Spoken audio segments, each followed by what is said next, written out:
রহস্যকর, রহস্য ও চেনা নিয়ে নির্মিত। কিছু অন্ধকার শুধু আলোর অভাবেই তৈরি হয় না, কিছু অন্ধকার নিয়ে আসে অশরীরী কোনো তীব্র আতঙ্ক। আর সেই অদৃশ্যের কালো ছায়া তাড়াতে যার একমাত্র ভরসা পাক কালামের শক্তি, তিনি সাব্বির হুজুর। কিন্তু আজ তার মুখোমুখি এক ভয়ঙ্কর প্রতিপক্ষ, পিশাচ পরীর রানী জুলুমাতুন্নেসা। অসাধারণ ও গা ছমছমে এই গল্পটি রচনা করেছেন লেখক মোহাম্মদ রোমান আহমেদ। চমৎকার ও রোমাঞ্চকর এই গল্পটির জন্য লেখককে আমাদের চ্যানেলের পক্ষ থেকে জানাচ্ছি অসংখ্য ধন্যবাদ ও কৃতজ্ঞতা। ঘরের আলোটা নিভিয়ে হেডফোনটা কানে গুঁজে নিন, গল্প শুরু হচ্ছে এখনই। গাজীপুরের কালিয়াকৈর উপজেলার গভীর অরণ্যে ঘেরা নিস্তব্ধ গ্রাম চাঁদপুর। একপাশে বিশাল শালবন, যেখানে ভর দুপুরেও একা হাঁটলে যে কারোর আত্মা কেঁপে উঠতে বাধ্য হবে। অন্য পাশে কুয়াশায় ঢাকা এক বিশাল মাঠ। গ্রামের ঠিক মাঝখানে এক প্রাচীন বটগাছের পাশেই দাঁড়িয়ে আছে পুরনো শ্যাওলা ধরা এক মসজিদ। এই মসজিদের ইমাম হলেন মাওলানা সাব্বির হোসেন, যাকে পুরো এলাকার মানুষ এক নামে সাব্বির হুজুর বলে চেনে। তিনি শুধু মসজিদের ইমামতি করেন না, তিনি একজন বড় মাপের রুকিয়া বিশেষজ্ঞ ছিলেন। দূর দূরান্ত থেকে মানুষ শিকল দিয়ে বাঁধা জিনগ্রস্ত রোগীদের নিয়ে তার কাছে ছুটে আসত। কিন্তু হুজুর কখনো এই চিকিৎসার জন্য একটা টাকা বা হাদিয়াও নিজের পকেটে নিতেন না। কোনো লোক জোর করে টাকা দিতে চাইলে তিনি মসজিদের দান বাক্সটি দেখিয়ে দিতেন আর বলতেন, ভাই, আমার কাছে কেন টাকা দিচ্ছেন? শেফা দেওয়ার মালিক একমাত্র আল্লাহ সুবহানাহু ওয়া তাআলা, আমি তো কেবল উসিলা মাত্র। আল্লাহর এই পবিত্র কালাম বিক্রি করে সংসার চালানো যায় না ভাই। এই কালাম শুধুমাত্র মানুষের হেদায়েত আর কল্যাণের জন্য, ব্যবসার জন্য নয়। টাকাটা ওই মসজিদের দান বাক্সে ফেলে দিন, আল্লাহর ঘর উন্নত হবে। ভোর ৩:৩৯। চারিদিকে শুধু নিচ্ছিদ্র অন্ধকার। আকাশে তখনও আলোর রেখা ফোটেনি। শালবনের গভীর থেকে অদ্ভুত এক হিমশীতল হাওয়া এসে মসজিদের টিনের চালে ধাক্কা খাচ্ছিল। ঝিঝি পোকার ডাক আর নিশাচর পাখিদের ডানা ঝাপটানোর আওয়াজ চারপাশের পরিবেশকে আরও ভুতুড়ে ও রহস্যময় করে তুলছিল। সাব্বির হুজুর ঘুম থেকে উঠে ঠান্ডা পানি দিয়ে অত্যন্ত নিখুঁতভাবে অজু সম্পন্ন করলেন। তার ধবধবে সাদা সুন্নতি লম্বা দাড়ি থেকে পবিত্র পানির ফোঁটাগুলো টপ টপ করে মেঝেতে গড়িয়ে পড়ছিল। তিনি শোবার ঘরে এসে তার স্ত্রী নওশিনকে আলতো করে ডেকে তুললেন। নওশিন, এই নওশিন, কি গো, ওঠো, ফজরের ওয়াক্ত প্রায় হয়ে গেল যে, আর বেশি সময় নেই। তাহাজ্জুদের শেষ সময়টুকু প্রায় শেষ হয়ে এলো বলে মেয়ে দুটোকেও জলদি ডেকে তোলো, জামাতে নামাজে দাঁড়াতে হবে যে। নওশিন ধরফর করে বিছানায় উঠে বসলেন। তার চোখে মুখে তখনও ক্লান্তি আর একরাশ গোপন ক্ষোভ ও হতাশা। অভাবের সংসার তাদের। মসজিদ থেকে প্রতি মাসে যে সামান্য ভাতার টাকা পাওয়া যায়, তা দিয়ে 4 জন মানুষের 3 বেলা নুন ভাতের ব্যবস্থা হওয়াই যে কঠিন। হুজুর ধার দেনা করে বাজারের মোড়ে একটা ছোট কাপড়ের দোকান দিলেও ইদানিং কাপড়ের বাজারে চরম লোকসান চলায় সেখান থেকেও কোনো টাকা পয়সা আসছিল না। উল্টো পাওনাদারদের তাগাদায় ঘরে টেকা দায় হয়ে পড়েছে। তার ওপর বড় মেয়ে তুয়া কলেজে পড়ে, তার প্রতিদিনের যাতায়াত ও অন্যান্য খরচ তো আছেই। আর ছোট মেয়ে তামান্নার স্কুলের ফাইনাল পরীক্ষার ফিস ও মাসিক ফিস গত 3 মাস ধরে বাকি পড়ে আছে। গতকালই স্কুল থেকে শেষ নোটিশ এসেছে। আজ সকাল 10টার মধ্যে ফিস জমা না দিলে তামান্নাকে ফাইনাল পরীক্ষা দিতে দেওয়া হবে না। তার রোল নম্বর স্কুল থেকে চিরতরে কেটে দেওয়া হবে। সকালে ডাইনিং টেবিলে বসে ডাল রুটির থালা সামনে নিয়ে তামান্না তার বাবার মলিন ও চিন্তিত মুখের দিকে তাকালো। সে তার স্কুলের নোটিশের কথা বলতে গিয়েও বাবার নির্ঘুম চোখের নিচের গভীর কালো দাগ দেখে দাঁতে দাঁত কামড়ে নিজের ভেতরের তীব্র কষ্টটা চেপে নিল। সে তার মুখে মলিন হাসি ফুটিয়ে বাবার দিকে তাকালো। আলহামদুলিল্লাহ বাবা, আজকের ডাল আর রুটিটা খুব মজা হয়েছে। আমার পেট একদম ভরে গেছে। তুমি ওসব নিয়ে চিন্তা করো না একদম। ইনশাআল্লাহ আল্লাহর রহমতে সব ঠিক হয়ে যাবে। নাস্তা শেষ করে সাব্বির হুজুর যখন মাথায় সবুজ পাগড়িটা বেঁধে তার লাঠিটা হাতে নিয়ে মসজিদের উদ্দেশ্যে বের হচ্ছিলেন, ঠিক তখনই নওশীন তার পথ আগলে দাঁড়িয়ে গেলেন। তার চোখ দুটো তখনও জলে ভিজে ছলছল করছিল, কিন্তু গলার স্বরে ছিল বুক ভরা একরাশ অভিমান। তামান্নার স্কুলের ওই নোটিশটা কি আপনি একবারও চোখ মেলে দেখেছেন, নাকি শুধু আল্লাহর উপর ভরসা করে নিজের চোখ দুটো চিরতরে বন্ধ করে রেখেছেন? আজকের দিনটা পার হয়ে গেলে মেয়েটার একটা বছর জীবন থেকে হারিয়ে যাবে, সেদিকে কি আপনার কোনো খেয়াল আছে?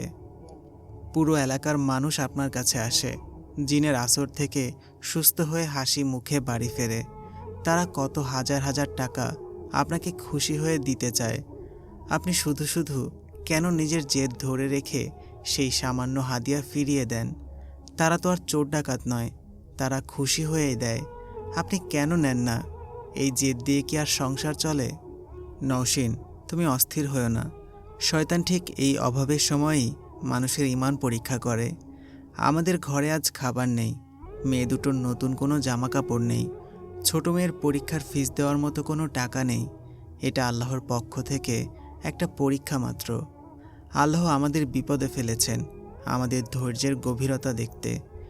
তিনি কোনো না কোনো হালাল পথ দেখাবেন। যে কোনো পরিস্থিতি আসুক না কেন, কিছুতেই অসৎ, হারাম কিংবা লোভের পথে পা বাড়ানো যাবে না নওশীন। আল্লাহর কালাম দিয়ে ব্যবসা করার অনুমতি আমার এই ঈমান আর বিবেক কোনোটাই দেয় না।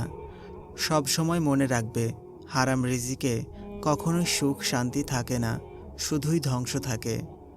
নওশীন এক ঝটকায় নিজের মুখটা ফিরিয়ে নিলেন, কিন্তু তার মনে তখন ক্ষোভের আগুন দাউ দাউ করে জ্বলছিল। তিনি মনে মনে ভাবছিলেন, শুধু ঈমান দিয়ে কি পেটের ভাত আসে? শুধু ঈমান দিয়ে কি মেয়ের স্কুলের ফিস দেওয়া যায়? দুনিয়াটা তো আর এতটা সহজ নয়।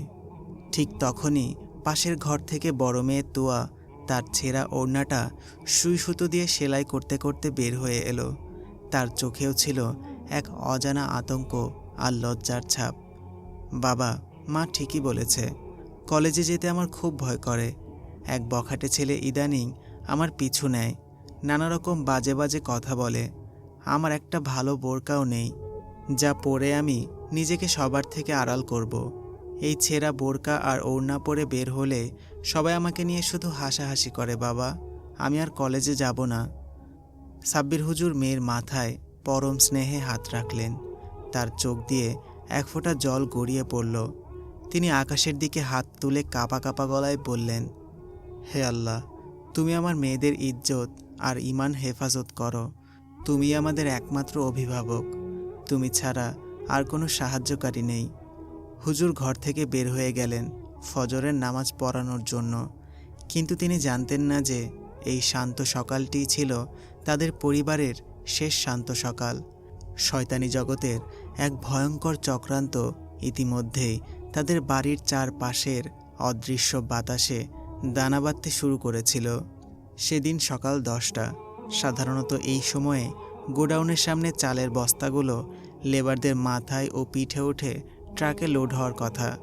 চারপাশ মুখরিত থাকার কথা হইচই আর বাচ্চাদের চেঁচামেচিতে, কিন্তু আজ পুরো চাতাল জনমানবহীন ও থমথমে হয়ে আছে। চারপাশের লেবার আর গ্রামের সাধারণ মানুষ গোডাউনের বিশাল ভারী কাঠের দরজার সামনে প্রায় 3 ফুট দূরত্ব বজায় রেখে গোল হয়ে দাঁড়িয়ে আছে। সবার চোখে মুখে এক চরম আতঙ্ক ও ফিসফিসানির শব্দ শোনা যাচ্ছে। কারণ গোডাউনের মালিক কালিমুদ্দিনের একমাত্র 18 বছরের আদরের রূপবতী মেয়ে রাহেলা, যে রাহেলা গত সপ্তাহ পর্যন্ত কলেজের সবচেয়ে শান্ত ও নম্র মেয়ে হিসেবে পরিচিত ছিল, সে গত 3 দিন ধরে এক অলৌকিক ও ভয়ঙ্কর রোগে আক্রান্ত। তা কোনো সাধারণ রোগ নয়।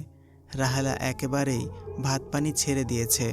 তার ফর্সা চেহারা দিন দিন কুৎসিত হয়ে যাচ্ছে। আর সবচেয়ে ভয়ঙ্কর ব্যাপার, সে মাঝরাতে ঘরের মেঝে ছেড়ে খাড়া দেওয়াল বেয়ে সিলিংয়ে উঠে টিকটিকির মতো হেঁটে বেড়ায়।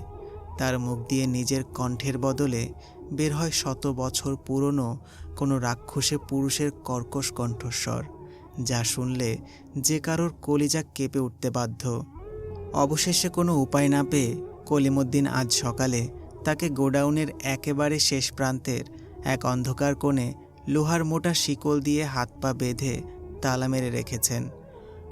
গোডাউনের ভেতরে চারিদিকে শুধু অন্ধকার, কেবল চালের বস্তার ফাঁক দিয়ে সূর্যের একটা চিকন আলোর রেখা এসে পড়েছে মেঝেতে। রাহেলার মা রহিমা বেগম এক থালা গরম ভাত আর আলু ভর্তা নিয়ে কাঁপতে কাঁপতে সেই অন্ধকার কোণের সামনে গিয়ে দাঁড়ালেন। ওপাশে রাহেলা উস্কো খুস্কো চুলে ছেঁড়া লাল শাড়ি পরে মাটিতে হাঁটু গেড়ে বসেছিল।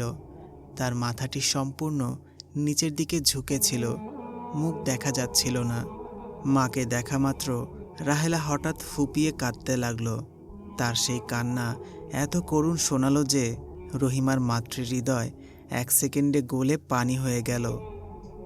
মা, ও মা, তুমি এসেছো? দেখো না মা, বাবা আমাকে কেমন পশুর মতো লোহার মোটা শিকল দিয়ে এই অন্ধকার নোংরা গোডাউনে বেঁধে রেখেছে। আমার হাত দুটো কেটে রক্ত বের হচ্ছে মা, আমার খুব কষ্ট হচ্ছে মা। এই লোহার বাঁধনটা একটু খুলে দাও না মা, আমি ভাত খাবো না, কিচ্ছু চাই না, শুধু একটু হাতটা সোজা করে তোমার কোলে মাথা রাখবো মা। তোমার কি নিজের পেটের মেয়ের জন্য একটুও দয়া হয় না? রহিমা বেগমের চোখের জল আর বাধা মানল না। তিনি থালাটা এক পাশে রেখে কাঁপতে কাঁপতে আঁচল থেকে চাবি বের করলেন। তিনি ভুলে গেলেন জিনের ছলনার কথা। তিনি রাহেলার ডান হাতের লোহার শিকলের সেই মস্ত বড় তালাটা সশব্দে খুলে দিলেন। আর ঠিক সেই মুহূর্তে আচমকা বাতাসের গতি যেন এক সেকেন্ডের ভেতর সম্পূর্ণ পাল্টে গেল। রাহেলার সেই করুণ মাসুম কান্না আচমকা এক বিকট পৈশাচিক অট্টহাসিতে বদলে গেল। সেই হাসি এত ভারী আর তীব্র ছিল যে গোডাউনের জং ধরা টিনের ছাদগুলো থরথর করে কাঁপতে লাগল। রাহেলা তার মাথাটা এক ঝটকায় উপরের দিকে তুলল।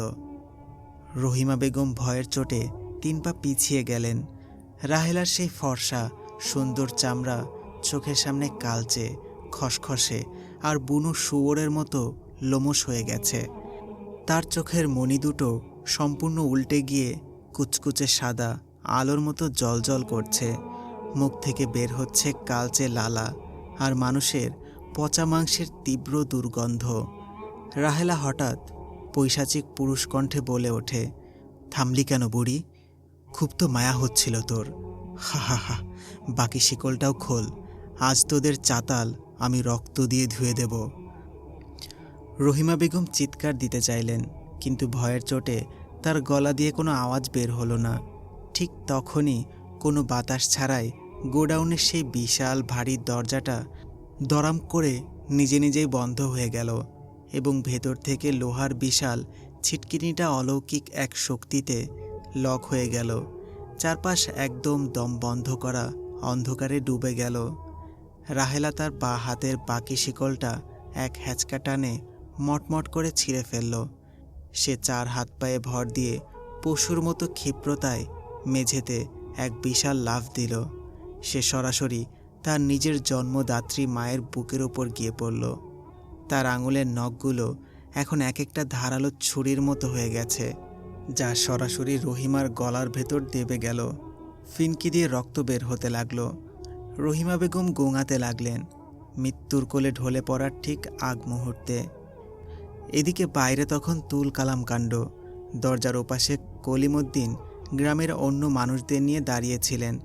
ভেতর থেকে রহিমার গোঙানি আর রাহেলার সেই পৈশাচিক হাসি শুনে কলিমুদ্দিনের হাত পা কাঁপতে লাগলো। তিনি এক মস্ত বড় কুড়াল নিয়ে দরজায় কোপাতে লাগলেন, কিন্তু আশ্চর্যের বিষয়, দরজার 1 ইঞ্চি কাঠও কাটল না। যেন ওটা কাঠের দরজা নয়, কোনো জাদুকরি লোহার দেওয়াল। ঠিক তখনই ভিড় ঠেলে সেখানে এসে দাঁড়ালেন আমাদের সাব্বির হুজুর। তার পরনে সাদা সুন্নতি পাঞ্জাবি, মাথায় সবুজ পাগড়ি আর হাতে তার সেই পবিত্র রুকিয়ার লাঠি। হুজুরের চোখ দুটো ছিল একদম শান্ত ও স্থির। হুজুরকে দেখামাত্র কলিমুদ্দিন কান্না জড়িত কণ্ঠে হুজুরের পা জড়িয়ে ধরে বলতে লাগলেন, হুজুর, ও সাব্বির হুজুর, আমার সর্বনাশ হয়ে গেছে হুজুর। ভেতরের শয়তানটা আমার স্ত্রীকে মেরে ফেলল। এই কুড়াল দিয়ে কোপাচ্ছি, তাও দরজা ভাঙছে না। হুজুর, আমার মেয়েটাকে বাঁচান, আমার স্ত্রীকে বাঁচান। কলিমুদ্দিন ভাই, শান্ত হন। কুঠার বা মানুষের শক্তিতে এই দরজা খুলবে না। শয়তানের তৈরি দেয়াল ভাঙতে আল্লাহর কালামের হাতুড়ি লাগবে। আপনারা সবাই আমার পেছনে দাঁড়ান এবং মনে মনে ইস্তিগফার পড়ুন। সাব্বির হুজুর দরজার একদম মুখোমুখি দাঁড়িয়ে নিজের ডান হাতটি কাঠের ওপর রাখলেন। তার সুন্নতি লম্বা দাড়ি বাতাসে উঠছিল।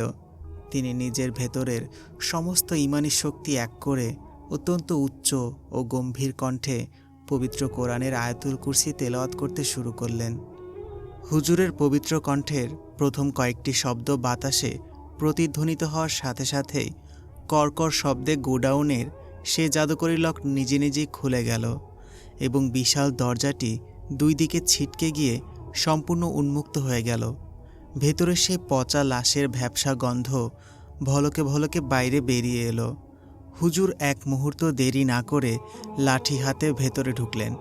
পেছনে কলিমুদ্দিন সহ কয়েকজন সাহসী গ্রামবাসী। ভেতরে গিয়ে তারা যা দেখলেন তা দেখার জন্য তারা কেউই প্রস্তুত ছিল না। রহিমা বেগম রক্তে ভেসে মেঝেতে ছটফট করছেন, আর রাহেলা গোডাউনের মাঝখানের এক বিশাল ইটের পিলারের উপর 4 হাত পা দিয়ে ঠিক একটা মাকড়সার মতো সোজা খাড়া হয়ে ঝুলে আছে। তার মুখ থেকে রক্তমাখা লালা টপ টপ করে মেঝেতে গড়িয়ে গড়িয়ে পড়ছে। হুজুরকে দেখা মাত্রই সে পিলার থেকে এক বিশাল লাফ দিয়ে সরাসরি হুজুরের বুকের ওপর এসে পড়ল। রাহেলার পৈশাচিক শক্তির ধাক্কায় হুজুর মেঝেতে পড়ে গেলেন। তার পাঞ্জাবিটা ছিঁড়ে বুকের চামড়া কেটে ফিনকি দিয়ে রক্ত বের হয়ে তার দাড়ি লাল হয়ে গেল। বুকের তীব্র ব্যথায় হুজুরের চোখ বন্ধ হয়ে আসছিল, কিন্তু তার ঈমান ছিল অটল। তিনি এক চুলও দমে গেলেন না। তিনি নিজের বাঁ হাত দিয়ে রাহেলার উস্কো খুস্কো বিষাক্ত সাপের মতো চুলগুলো শক্ত করে মুষ্টিবদ্ধ করলেন, আর ডান হাতের তালুটা রাহেলার কপালে শক্ত করে চেপে ধরলেন। হুজুর নিজের সর্বোচ্চ শক্তি দিয়ে সূরা আর রহমানের আয়াতগুলো পড়তে লাগলেন। পবিত্র বাণীর এক একটা শব্দ যেন এক একটি জ্যান্ত আগুনের তলোয়ার হয়ে রাহেলার শরীরে বিঁধতে লাগল। রাহেলা তীব্র যন্ত্রণায় নিজের 2 কান চেপে ধরে গলাকাটা মুরগির মতো ছটফট করতে করতে এপাশ ওপাশ মোচড়াতে লাগল। তার মুখ দিয়ে কালো রঙের কুচকুচে ফেনা বের হতে লাগল, আর গায়ের চামড়া দিয়ে কালো রঙের এক ভয়ঙ্কর দুর্গন্ধময় ধোঁয়া বের হতে লাগল। সে যন্ত্রণায় ছটফট করতে করতে কর্কশ কণ্ঠে চিৎকার করে উঠল, থাম সাব্বির, তোর এই তেলাওয়াত বন্ধ কর। আমার পুরো শরীর আগুনে পুড়ে ছাই হয়ে যাচ্ছে। তুই আমাদের পথ থেকে সরে যা সাব্বির। তুই আমাদের জগতের অনেক জিনের ক্ষতি করেছিস। শোন সাব্বির, যদি আজ আমাদের কাজে বাধা দিস তবে তোর নিজের পরিবারকেও আমি আস্ত রাখব না। তোর এই রূপবতী 2 মেয়ে তুয়া আর তামান্নাকে আমি এমন কুৎসিত উপায়ে ধ্বংস করব যে তুই নিজের চোখে তা দেখে পাগল হয়ে যাবি। তোর ঘর আমি রক্ত গঙ্গায় ভাসিয়ে দেব। সাব্বির হুজুর বিন্দুমাত্র ভয় না পেয়ে আরও কঠোর কণ্ঠে বলে ওঠেন, ওরে অভিশপ্ত ইবলিসের দল, তোদের এই মিথ্যা ধমককে সাব্বির ভয় পায় না। যার সাথে আসমানের মালিক আল্লাহ আছেন, তার ক্ষতি করার সাধ্য দুনিয়ার কোনো পিশাচ পরি বা জিনের নেই। বল তোরা কে? তোদের সর্দারকে? কেন এই নিরীহ মেয়েটার শরীরে প্রবেশ করেছিস? এখনই এই মেয়ের শরীর ছেড়ে তোদের সে অন্ধকার জগতে ফিরে যা, নইলে আজই তোদের শেষ দিন। এখনই তোদের পুড়িয়ে কয়লা করে দেব।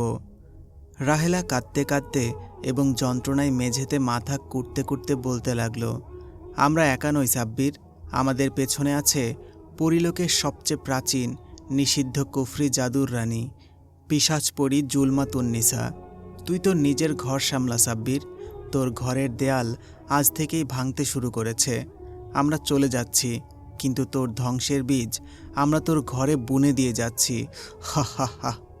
হুজুর শেষবারের মতো এক তীব্র তেলাওয়াতের ফু দিলেন রাহেলার মুখে। সাথে সাথে এক বিকট শব্দ হলো। গোডাউনের ভেতরের সমস্ত ধুলোবালি বাতাসে উঠতে লাগল এবং রাহেলার শরীর থেকে এক বিশালাকার কালো ধোঁয়ার ছায়া বের হয়ে জংধরা টিনের ছাদ ফুটো করে ওপরের আকাশের দিকে উধাও হয়ে গেল। জিনের আছর চিরতরে কেটে গেল। রাহেলা সম্পূর্ণ নিস্তেজ হয়ে তার নিজের সেই আগের মায়াবী ও নিষ্পাপ রূপে ফিরে এসে অজ্ঞান হয়ে মেঝের ওপর লুটিয়ে পড়ল। কলিমুদ্দিন আর গ্রামবাসীরা দৌড়ে গিয়ে রহিমা বেগম আর রাহেলাকে উদ্ধার করলেন। রহিমা বেগমের ক্ষতস্থানে কাপড় বেঁধে দেওয়া হলো। কলিমুদ্দিন তখন ভয়ে ও কৃতজ্ঞতায় কাঁপছিলেন। তিনি হুজুরের সামনে এসে পকেট থেকে এক মস্ত বড় বান্ডেল বের করলেন। দেখা গেল বান্ডেলে থরে থরে সাজানো 500 টাকার নোট, প্রায় 50,000 টাকা।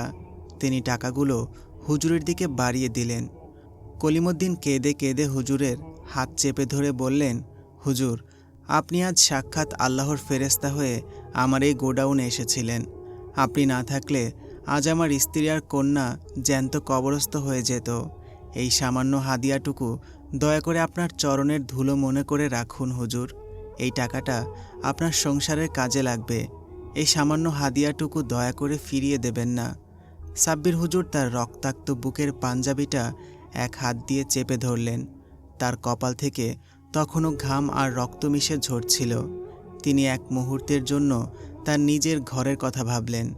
তামান্নার স্কুলের ফিস, তুয়ার সেই ছেঁড়া বোরকা আর ওড়না, এই 50,000 টাকা পেলে আজই তার জীবনের সব অভাব দূর হয়ে যায়। কিন্তু তার ভেতরের সেই খাঁটি ঈমান, সেই আল্লাহ ভীরু চেতনা তাকে লোহার প্রাচীরের মতো আটকে দিল। তিনি অত্যন্ত ধীর ও গম্ভীর স্বরে কলিমুদ্দিনের হাতটা সরিয়ে দিলেন। কলিমুদ্দিন ভাই, আমি আজ নতুন এই কাজ করছি না। আমি আমার জীবনের প্রতিটি দিন আল্লাহর সন্তুষ্টির জন্য উৎসর্গ করেছি। আল্লাহর এই পবিত্র কালাম, এই আয়াতুল কুরসির কোনো দুনিয়াবি মূল্য বা টাকা হয় না ভাই। যদি আজ আমি আপনার কাছ থেকে এই টাকা নেই, তবে আমার এই পবিত্র কোরআনী চিকিৎসার রুহানি শক্তি চিরতরে নষ্ট হয়ে যাবে। শেফা দিয়েছেন আল্লাহ, শুকরিয়া তার দরবারে করুন। এই টাকা আমি ছুঁয়েও দেখব না, এটা আমার জন্য পাপ হবে। হুজুর তার লাঠিটা শক্ত করে ধরে রক্তাক্ত শরীরে ভাঙা মন নিয়ে গোডাউনের বাইরে এসে সেই কুয়াশাচ্ছন্ন কাঁচা রাস্তা দিয়ে নিজের বাড়ির দিকে একা একা হেঁটে যেতে লাগলেন। চাঁদপুর গ্রামের পশ্চিম পাড়ে দাঁড়িয়ে আছে এক বিশাল প্রাচীর ঘেরা রাজপ্রাসাদ। 3 তলা সেই বাড়ির নাম তৈয়ব ভিলা। বাড়ির মালিক তৈয়ব আলী হলেন এই পুরো কালিয়াকৈর অঞ্চলের সবচেয়ে ধনী, প্রভাবশালী ও নিষ্ঠুর ব্যক্তি। লোকে বলে তার এই অঢেল টাকার পেছনে কোনো হালাল ব্যবসা নেই, আছে এক প্রাচীন অন্ধকার জগতের রহস্য। তৈয়ব আলীর একমাত্র বখাটে ও অহংকারী ছেলে ফারহান। সারাদিন দামি বাইক নিয়ে সে কালিয়াকৈর কলেজের সামনে ঘুরে বেড়ায়, আর তার নজর ছিল সাব্বির হুজুরের বড় মেয়ে তুয়ার ওপর। কিন্তু তুয়া ছিল অত্যন্ত পরহেজগার ও নম্র স্বভাবের মেয়ে। সে ফারহানের কোনো কুপ্রস্তাব বা টাকা পয়সার লোভকে কোনোদিন পাত্তাই দেয়নি, যা ফারহানের অহংকারের মস্ত বড় এক আঘাত ছিল। সেদিন বিকেল 4টা, শাকাশ্বর বাজারের এক কোণে অবস্থিত হুজুরের সেই ছোট কাপড়ের দোকান। দোকানে কোনো কাস্টমার নেই। থরে থরে সাজানো সুতি শাড়ি আর ওমরা করার সাদা কাপড়ে প্রায় ধুলো জমেছে। নওশিন এক কোনায় বসে আঁচল দিয়ে চোখের জল মুছছিলেন। তামান্নার স্কুলের ফিসের সময় শেষ হয়ে যাচ্ছে, অথচ হুজুর 1 টাকাও জোগাড় করতে পারেননি। ঠিক তখনই তীব্র হর্ন বাজিয়ে দোকানের সামনে এসে থামল ফারহানের বাইক। ফারহান তার চোখের সানগ্লাসটা নামিয়ে ঠোঁটের কোণে এক অহংকারী হাসি ফুটিয়ে দোকানে ঢুকল। কি চাচি, দোকানের বেচাকেনা তো খুব খারাপ দেখছি। তা আপনার রূপবতী মেয়ে তোয়া তো ইদানিং খুব অহংকার দেখাচ্ছে। সে তো আমার দিকে চোখ তুলে তাকায়ও না। কিন্তু কলেজে আজও কি কাণ্ড করেছে জানেন? তাড়াহুড়ো করতে গিয়ে আমাদের কলেজের সবচেয়ে বড় লোকের মেয়ে চিন্তা আজ ওর 1.5 লাখ টাকার দামি আইফোন ভেঙে চুরমার করেছে তোয়া। চিন্তা তো এখন কলেজে পুলিশ ডাকার হুমকি দিচ্ছে। তোয়া ভয়ে কাঁপতে কাঁপতে বাড়ি চলে গেছে। ও কি বাড়িতে এসে এই খুনের খবর আপনাকে বলেনি? নওশিন এই কথা শুনে যেন আকাশ থেকে পড়লেন। তার বুকটা ভয়ে কাঁপতে লাগলো। তুমি কি বলছো ফারহান? আমার তোয়া তো আজ পর্যন্ত কখনো কারো ক্ষতি করেনি। ও তো আজ সকালেই ভালো মতন কলেজে গেল। ফারহান উপহাসের ছলে বলতে লাগলো, আরে চাচি, আপনাদের মতো গরিবের মেয়েরা বড়লোকদের সাথে ধাক্কা খাইতে গেলেই এই অবস্থা হয়, বুঝলেন? চিন্তা বলেছে আগামী 2 দিনের মধ্যে যদি 1.5 লাখ টাকা দিয়ে তাকে নতুন ফোন কিনে না দেওয়া হয়, তবে সে তোয়াকে জেলের ভাত খাওয়াবে। সাব্বির হুজুর তো সারাদিন আল্লাহর নাম জপেন, দেখি ওনার আল্লাহ এখন আকাশ থেকে 1.5 লাখ টাকা ফেলে দেয় কিনা, নাকি শেষ পর্যন্ত আমার পায়ে এসে পড়তে হয় আপনাদের 2 মা মেয়েকে। আপনার মেয়েকে তো কতবার প্রস্তাব দিলাম তাকে বিয়ে করার জন্য, কিন্তু তার যে রূপের অহংকার, সে তো আমাকে সোজা না বলে দিয়েছে। আমার মেয়ে একদম ঠিক কাজই করেছে। তোমার মতো বাজে অসভ্য একটা ছেলের কাছে আমার মেয়েকে বিয়ে দেব, তুমি এটা ভাবলে কিভাবে? তোমার বাবার কোটি কোটি টাকা থাকতে পারে, এলাকায় নামডাক থাকতে পারে, কিন্তু তোমার মতো একটা বাজে ছেলের কাছে আমার মেয়েকে কখনোই দেব না। আমরা গরিব হতে পারি, কিন্তু আমাদের আত্মমর্যাদা আছে। তোমাদের টাকা পয়সা, ধন সম্পত্তির উপর আমাদের কোনো লোভ নেই। প্রয়োজনে দিন এনে দিন খাওয়া কোনো ছেলের কাছে আমার মেয়েকে বিয়ে দেব। তুমি আমার মেয়ের থেকে দূরে থাকবে, না হলে একদম ভালো হবে না, বলে দিলাম। আরে চাচি, রাগ করছেন কেন? একটু শান্ত হন। আপনার মেয়েকে আমার সাথে বিয়ে দিলে সে সব সময় সুখে থাকবে, কোনো কিছুর অভাব হবে না। আর সাব্বির হুজুর যে পরিমাণ টাকা পান, তাতে তো আপনাদের সংসার ভালো মতো চলেই না। আপনার মেয়েকে আমার সাথে বিয়ে দিলে আপনাদের কোনো কিছুর অভাব থাকবে না, আপনাদের আর কষ্ট করতে হবে না। টাকা পয়সা দিয়ে সুখ কেনা যায় না ফারহান। আর তোমার বাবার কোটি কোটি টাকা আছে বলে যে আমার মেয়ে ভালো থাকবে, তার তো কোনো নিশ্চয়তা নেই। তোমার যে স্বভাব চরিত্র, তাতে তো আমার মেয়ের জীবন ধ্বংস হয়ে যাবে। মা হয়ে তো নিজের মেয়ের এমন অমঙ্গল কখনো হতে দিতে পারি না। তাই তুমি আমার মেয়ের থেকে দূরে থাকলেই ভালো হয়। আপনাকে এত ভালো করে বলার পরও আপনি রাজি হলেন না। আচ্ছা ঠিক আছে, দেখেন আবার টাকার জন্য আপনাদের 2 মা মেয়েকে আমার কাছে আসতে হয় কিনা। আমার কাছে আসলে আপনাদের 2 মা মেয়েকে যে একসাথে আমার সাথে শুতে হবে। সাব্বির হুজুরের তো বয়স হয়েছে, কিন্তু আপনি তো এখনও একদম পুরাই আগুন। আপনাকে তো দেখলে যে কোনো ছেলেরই নেশা হয়ে যাবে। আপনার যা ফিগার, দেখতে তো একদম 20-25 বছরের মেয়েদের মতো। ছি, এগুলো কী সব বলছো তুমি? আমি তোমার মায়ের বয়সী, আমাকে সব কথা বলতে তোমার কি একটুও লজ্জা করলো না? তুমি আমার মেয়েকে বিয়ে করতে চাও, আবার আমাকে নিয়ে তুমি এইসব ভাবো? ছি। আমি তো তাই বলেছিলাম, তোমার মতো চরিত্রহীন ছেলের কাছে আমার মেয়েকে কখনোই দেব না। আরে চাচি, আপনাদের 2 মা মেয়ের জন্য আমার বিছানা একদম প্রস্তুত, এখন শুধু আপনাদের আসার পালা। ফারহান একটা বিকট অট্টহাসি দিয়ে বাইক স্টার্ট দিয়ে ধুলো উড়িয়ে চলে গেল সেখান থেকে। নওশিনার এক মুহূর্তও দোকানে বসে থাকতে পারলেন না। তিনি হন্তদন্ত হয়ে কাঁপতে কাঁপতে গ্রামের কাঁচা রাস্তা ধরে বাড়ির দিকে প্রাণপণে দৌড়ালেন। বাড়িতে ঢুকে তিনি দেখলেন ঘরের অন্ধকার কোণায় বসে বড় মেয়ে তোয়া ফুপিয়ে ফুপিয়ে কাঁদছে, আর তার আঁচলের নিচে একটা চূর্ণ বিচূর্ণ হয়ে যাওয়া দামি ফোনের কাচের টুকরোগুলো লুকানোর চেষ্টা করছে। তার পুরো শরীর ভয়ের চোটে থরথর করে কাঁপছিল তখন। নওশিন তোয়ার হাত শক্ত করে ধরে বললেন, কি হয়েছে তোয়া? বাজারে ফারহান যা বলল তা কি সত্যি? তুই নাকি কার 1.5 লাখ টাকার ফোন ভেঙেছিস? তোয়া কেঁদে কেঁদে মায়ের পা জড়িয়ে ধরে বলতে লাগলো, মা, আমি আল্লাহর কসম খেয়ে বলছি মা, আমি ইচ্ছে করে কিচ্ছু করিনি। কলেজের মেইন গেটে ফারহান আমার ছেঁড়া বোরকা আর ওড়না নিয়ে বাজে ইশারা করছিল, আমার পথ আগলে দাঁড়িয়েছিল। আমি খুব ভয় পেয়ে চোখ বন্ধ করে ক্লাসরুমের দিকে দৌড় দিতে গিয়ে সামনে থাকা চিন্তার গায়ের ওপর আছাড় খেয়ে পড়ে যায়, আর তখনই ওর হাতের ফোনটা মেঝেতে পড়ে ভেঙে চুরমার হয়ে যায়। চিন্তা আমাকে সবার সামনে চোর বলেছে, অপমান করেছে মা। ও বলেছে 2 দিনের মধ্যে টাকা না দিলে পুলিশ ডেকে আমাকে হাজতে ভরবে। বাবা যদি এই কথা শোনেন তবে ওনার হার্ট অ্যাটাক হয়ে যাবে মা, আমি মরে যাব। তাও বাবাকে এই কথা বলো না মা।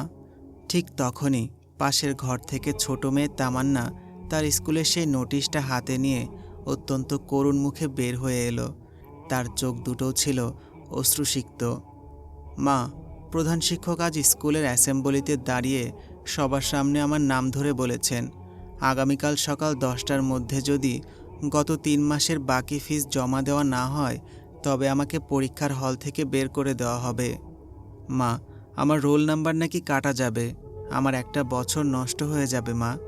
বাবা কি টাকার কোনো ব্যবস্থা করতে পেরেছেন? নওশীন দুই মেয়েকে বুকে জড়িয়ে ধরে হাউমাউ করে কাঁদতে লাগলেন। এই চরম অন্ধকারের মাঝেও তিনি কোনো আলোর রেখা দেখতে পাচ্ছিলেন না। এইদিকে সন্ধ্যা নামার পর সাব্বির হুজুর চালের গোডাউনের সেই রক্তক্ষয়ী যুদ্ধ শেষ করে নিজের রক্তাক্ত ছেঁড়া পাঞ্জাবি সামলে ক্লান্ত শরীরে বাড়ি ফিরলেন। তার কপালে তখনও ব্যান্ডেজ বাঁধা। নওশীন হুজুরকে দেখেই ডাইনিং টেবিলের সামনে এসে দাঁড়িয়ে গেলেন। তিনি আর নিজের ক্ষোভ ও চোখের জল ধরে রাখতে পারলেন না। তিনি তুয়া আর তামান্নার সব ঘটনা হুজুরকে খুলে বললেন। সাব্বির হুজুর গভীর দীর্ঘশ্বাস ফেলে আকাশের দিকে তাকিয়ে বললেন, নওশীন, তুমি ভেঙে পড়ো না। আল্লাহ সুবহানাহু ওয়া তাআলা আমাদের পরীক্ষা নিচ্ছেন। আমি আজ বিকেল থেকে আমাদের মসজিদে কিছু বাচ্চাদের পবিত্র কোরআন তেলাওয়াত শেখানো শুরু করেছি। সেখান থেকে কাল সকালে কিছু অগ্রিম টাকা আসার কথা আছে। তা দিয়ে তামান্নার স্কুলের ফিসটা ইনশাআল্লাহ হয়ে যাবে। কিন্তু তোয়ার ওই 1.5 লাখ টাকার ব্যাপারটা? আল্লাহ কোনো না কোনো হালাল ব্যবস্থা করবেন। শোনো নওশীন, তোমরা কোনো এনজিওর কাছে যেও না, কোনো সুদের লোন নিও না। সুদ আর হারাম হলো স্বয়ং আল্লাহর সাথে যুদ্ধ করার শামিল। নওশীন হুজুরের কথা শুনে নিজের মুখটা কুৎসিতভাবে ঘুরিয়ে নিলেন। তার মনের ভেতর এক চরম শয়তানি ক্ষোভের জন্ম নিল।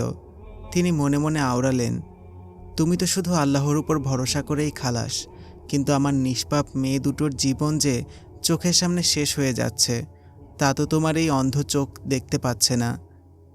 রাত ঠিক 12টা, কুচকুচে অন্ধকার আমাবস্যার রাত। বাইরে ঝুমঝুম করে বৃষ্টি শুরু হয়েছে, আর শালবনের দিক থেকে আসা কালবৈশাখী ঝড়ো হাওয়া হুজুরের বাড়ির জানালার কপাটগুলো মটমট শব্দে আছড়ে মারছিল। ঠিক তখনই বাড়ির দরজায় ধরাম ধরাম করে এক ভয়ঙ্কর করাঘাতের শব্দ শোনা গেল। সাব্বির হুজুর লণ্ঠনটা হাতে নিয়ে দরজা খুললেন। দরজার বাইরে বৃষ্টির পানিতে সম্পূর্ণ ভিজে দাঁড়িয়ে আছেন তৈয়ব আলী। তার পরনে দামি রেশমি পাঞ্জাবি, কিন্তু তার চোখে মুখে আজ কোনো অহংকার ছিল না, ছিল শুধু ভয় ও আতঙ্ক। তিনি কাঁপতে কাঁপতে হুজুরের 2 হাত শক্ত করে চেপে ধরলেন। সাব্বির হুজুর, আমার সর্বনাশ হয়ে গেছে হুজুর। আমার একমাত্র আদরের মেয়ে রীতা, ও মরতে বসেছে হুজুর। ঘরের চারপাশের ডাক্তার কবিরাজ সব দেখিয়েছি, কিন্তু সবাই ব্যর্থ হয়েছে। ও আজ 3 দিন ধরে বিছানায় নেই। ও ঘরের সিলিংয়ে ঝুলে আছে। আর সবচেয়ে আশ্চর্যজনক বিষয় হচ্ছে, ও শুধু আপনার নাম ধরে চিৎকার করছে। এখনই আমার সাথে চলুন হুজুর। আমার গাড়ি বাইরে স্টার্ট দিয়ে দাঁড়িয়ে আছে। আমার মেয়েটাকে বাঁচান হুজুর। সাব্বির হুজুর লণ্ঠনটা নওশীনের হাতে দিয়ে তার রুকিয়ার লাঠি আর পবিত্র কোরআন শরীফটা বুকে চেপে ধরে তৈয়ব আলীর সাথে সেই কালো গাড়িতে গিয়ে বসলেন। গাড়ি ঝড়ের বেগে ছুটে চলল তৈয়ব ভিলার দিকে। প্রায় মিনিট 15 পর তারা যখন সেই রাজপ্রাসাদের সামনে পৌঁছালেন, পুরো বাড়িটা দেখে যেন এক ভুতুড়ে শ্মশানের মতো নিস্তব্ধ লাগছিল। বাড়ির কোনো আলো জ্বলছিল না, কেবল জেনারেটরের একটা মৃদু হলুদ আলো ড্রয়িং রুমে জ্বলছিল। তৈয়ব আলী হুজুরকে নিয়ে তড়িঘড়ি করে 3 তলায় রীতার শোবার ঘরের সামনে গেলেন। সেই ঘরের দরজার সামনে যেতেই ভেতর থেকে এক গগনবিদারী কান ফাটানো হুঙ্কার শোনা গেল, যা কোনো মানুষের কণ্ঠ মোটেও হতে পারে না। হুজুর বিসমিল্লাহ বলে ঘরের দরজা ঠেলে ভেতরে ঢুকলেন। তিনি ভেতরে ঢোকার সাথে সাথেই দড়াম করে একটা শব্দ হলো। এরপর দরজাটি নিজে নিজেই বন্ধ হয়ে গেল এবং ভেতর থেকে এক অদৃশ্য শক্তিতে দরজাটি লক হয়ে গেল। তৈয়ব আলী বাইরেই আটকা পড়লেন। ঘরের ভেতরের বাতাস এত ঠান্ডা ছিল যে হুজুরের নিঃশ্বাস জমে যাচ্ছিল, আর চারদিকে ছড়িয়েছিল এক তীব্র ভ্যাপসা দুর্গন্ধ, ঠিক যেন পচা মাংস গলানো গন্ধ। হুজুর ওপরের দিকে তাকাতেই তার চোখ দুটো কপালে উঠে গেল। তৈয়ব আলীর 18 বছরের মেয়ে রীতা সিলিং ফ্যানের লোহার রডের সাথে নিজের 2 পা পেঁচিয়ে ঠিক একটা বাদুড়ের মতো সম্পূর্ণ উল্টো হয়ে ঝুলে আছে। তার মাথার দীর্ঘ চুলগুলো মেঝেতে স্পর্শ করছে, আর তার মুখ থেকে টকটকে লাল রক্তের মতো লালা টপ টপ করে নিচে মেঝেতে গড়িয়ে পড়ছে। হুজুরকে দেখেই রীতা তার ঘাড়টি ভয়ঙ্করভাবে মটমট শব্দে 180 ডিগ্রি কোণে ঘুরিয়ে সরাসরি হুজুরের দিকে তাকালো। তার চোখের মণি দুটো কুচকুচে কালো, কোনো সাদা অংশ নেই। রিতা হুজুরকে দেখে এক ভয়ঙ্কর এবং তীক্ষ্ণ গলায় হেসে উঠল। এরপর রিতা বলতে শুরু করলো, এসেছিস সাব্বির, আমি তোর জন্যই অপেক্ষা করছিলাম। তুই ভাবিস তুই খুব বড় হুজুর, খুব কোরআনের ক্ষমতা তোর। তুই নিজের ঘরের খবর রাখিস? তোর ঘরে কি হচ্ছে তুই জানিস? সাব্বির হুজুর বিন্দুমাত্র ভয় পেলেন না। তিনি জানেন শয়তান মানুষকে ইমোশনাল কথা বলে ভেতর থেকে একদম দুর্বল করে দেয়। তিনি পকেট থেকে তার তাসবিহ বের করে তীব্র কণ্ঠে আয়াত পড়তে লাগলেন। রিতা সিলিং থেকে এক লাফে প্রায় 10 ফুট দূর থেকে সরাসরি হুজুরের সামনে এসে পড়ল। তার গায়ের শক্তি এত বেশি ছিল যে সে হুজুরকে এক হাত দিয়ে ধাক্কা দিয়ে ঘরের দেওয়ালে আছড়ে ফেলল। হুজুরের মাথা দেওয়ালে লেগে কেটে গেল এবং মুখ দিয়ে ফিনকি দিয়ে রক্ত বের হয়ে এলো। কিন্তু হুজুর মেঝে থেকে তীব্র কষ্টে উঠে দাঁড়িয়ে আবার সূরা পড়তে লাগলেন। রিতার ভিতরের সেই জিনটি এবার তৈয়ব আলীর আসল সত্য ফাঁস করে চিৎকার করে উঠে বলল, তৈয়ব আলী আজ থেকে 18 বছর আগে আমাদের ইবলিসি দলের সাথে রক্ত চুক্তি করেছিল। 18 বছর পূর্ণ হলে রিতাকে আমাদের হাতে সঁপে দেবে শয়তানের উপাসনার জন্য। সেই চুক্তির বিনিময়ে তৈয়বকে আমরা এই এত কোটি কোটি টাকার মালিক বানিয়েছি। এই রাজপ্রাসাদ আমাদের টাকার কেনা। তুই আমাদের মাঝখানে আসিস না সাব্বির। তুই আজ কিছুতেই আমাদের চুক্তি ভাঙতে পারবি না। সাব্বির হুজুর সব বুঝতে পারলেন। তিনি বুঝলেন তৈয়ব আলী আল্লাহর সাথে শিরক করে, শয়তানের উপাসনা করে এই হারাম সম্পদ অর্জন করেছেন। কিন্তু রিতা তো নিষ্পাপ, সে এই চুক্তির কিছু জানে না। আমি কোনোভাবেই এই নিষ্পাপ মেয়েটির কোনো প্রকার ক্ষতি হতে দিতে পারি না। হুজুর রিতার মাথায় হাত দিয়ে রুকিয়া করতে লাগলেন। কোরআনের বাণীর তীব্র আলোয় রিতার ভেতরের জিনটি পুড়তে লাগলো। সে যন্ত্রণায় চিৎকার করতে করতে একসময় মেঝেতে আছড়ে পড়ল এবং জ্ঞান হারালো। জিনের আছর সাময়িকভাবে কেটে গেল। দরজা খুলে তৈয়ব আলী ভেতরে ঢুকলেন। মেয়েকে শান্ত ও সুস্থ দেখে তিনি আনন্দে কেঁদে ফেললেন এবং হুজুরের সামনে এক মস্ত বড় চামড়ার ব্যাগ এনে রাখলেন। ব্যাগের জিপার খুলতেই দেখা গেল ভেতরে থরে থরে সাজানো 500 টাকার নোট, প্রায় 5 লক্ষ টাকা। তৈয়ব আলী বললেন, হুজুর, এই 5 লাখ টাকা আপনার হাদিয়া, এটা রাখুন। সাব্বির হুজুর টাকার দিকে তাকিয়ে বুক ভরে এক দীর্ঘ নিঃশ্বাস নিলেন। তার চোখের সামনে এক মুহূর্তের জন্য ভেসে উঠল তুয়ার সেই ভাঙা দামি ফোন, কলেজের হুমকি আর ছোট মেয়ে তামান্নার স্কুলের ফিস পরিশোধের শেষ দিনের নোটিশ। এই টাকা নিলে তার সব অভাব এক নিমিষেই দূর হয়ে যায়। কিন্তু তার ঈমান ও আল্লাহ ভীরুতা তাকে লোহার শেকলের মতো আটকে দিল। তিনি অত্যন্ত কঠোর কণ্ঠে বললেন, তৈয়ব আলী সাহেব, আপনি শয়তানের সাথে নিজের মেয়ের রক্ত চুক্তি করে এই পাপের হারাম টাকা কামিয়েছেন। এই অভিশপ্ত শয়তানের টাকা আমি ছুঁয়েও দেখব না। আল্লাহকে ভয় করুন, তওবা করুন, নইলে আপনারা এবং আপনার পরিবারের ধ্বংস অনিবার্য। হুজুর খালি হাতে রক্তাক্ত শরীরে নিজের বাড়ির দিকে পায়ে হেঁটে রওনা হলেন। পরদিন সকালে সাব্বির হুজুর যখন ফজরের নামাজ শেষ করে মসজিদে বাচ্চাদের কোরআন পড়াতে চলে গেলেন, নওশীন তখন ঘরের মেঝেতে বসে একা একা কাঁদছিলেন। অভাবের তীব্র জ্বালায় তার মাথা কাজ করছিল না। ঠিক সেই সময় তাদের দরজায় নক হলো। নওশীন চোখের জল মুছে দরজা খুললেন।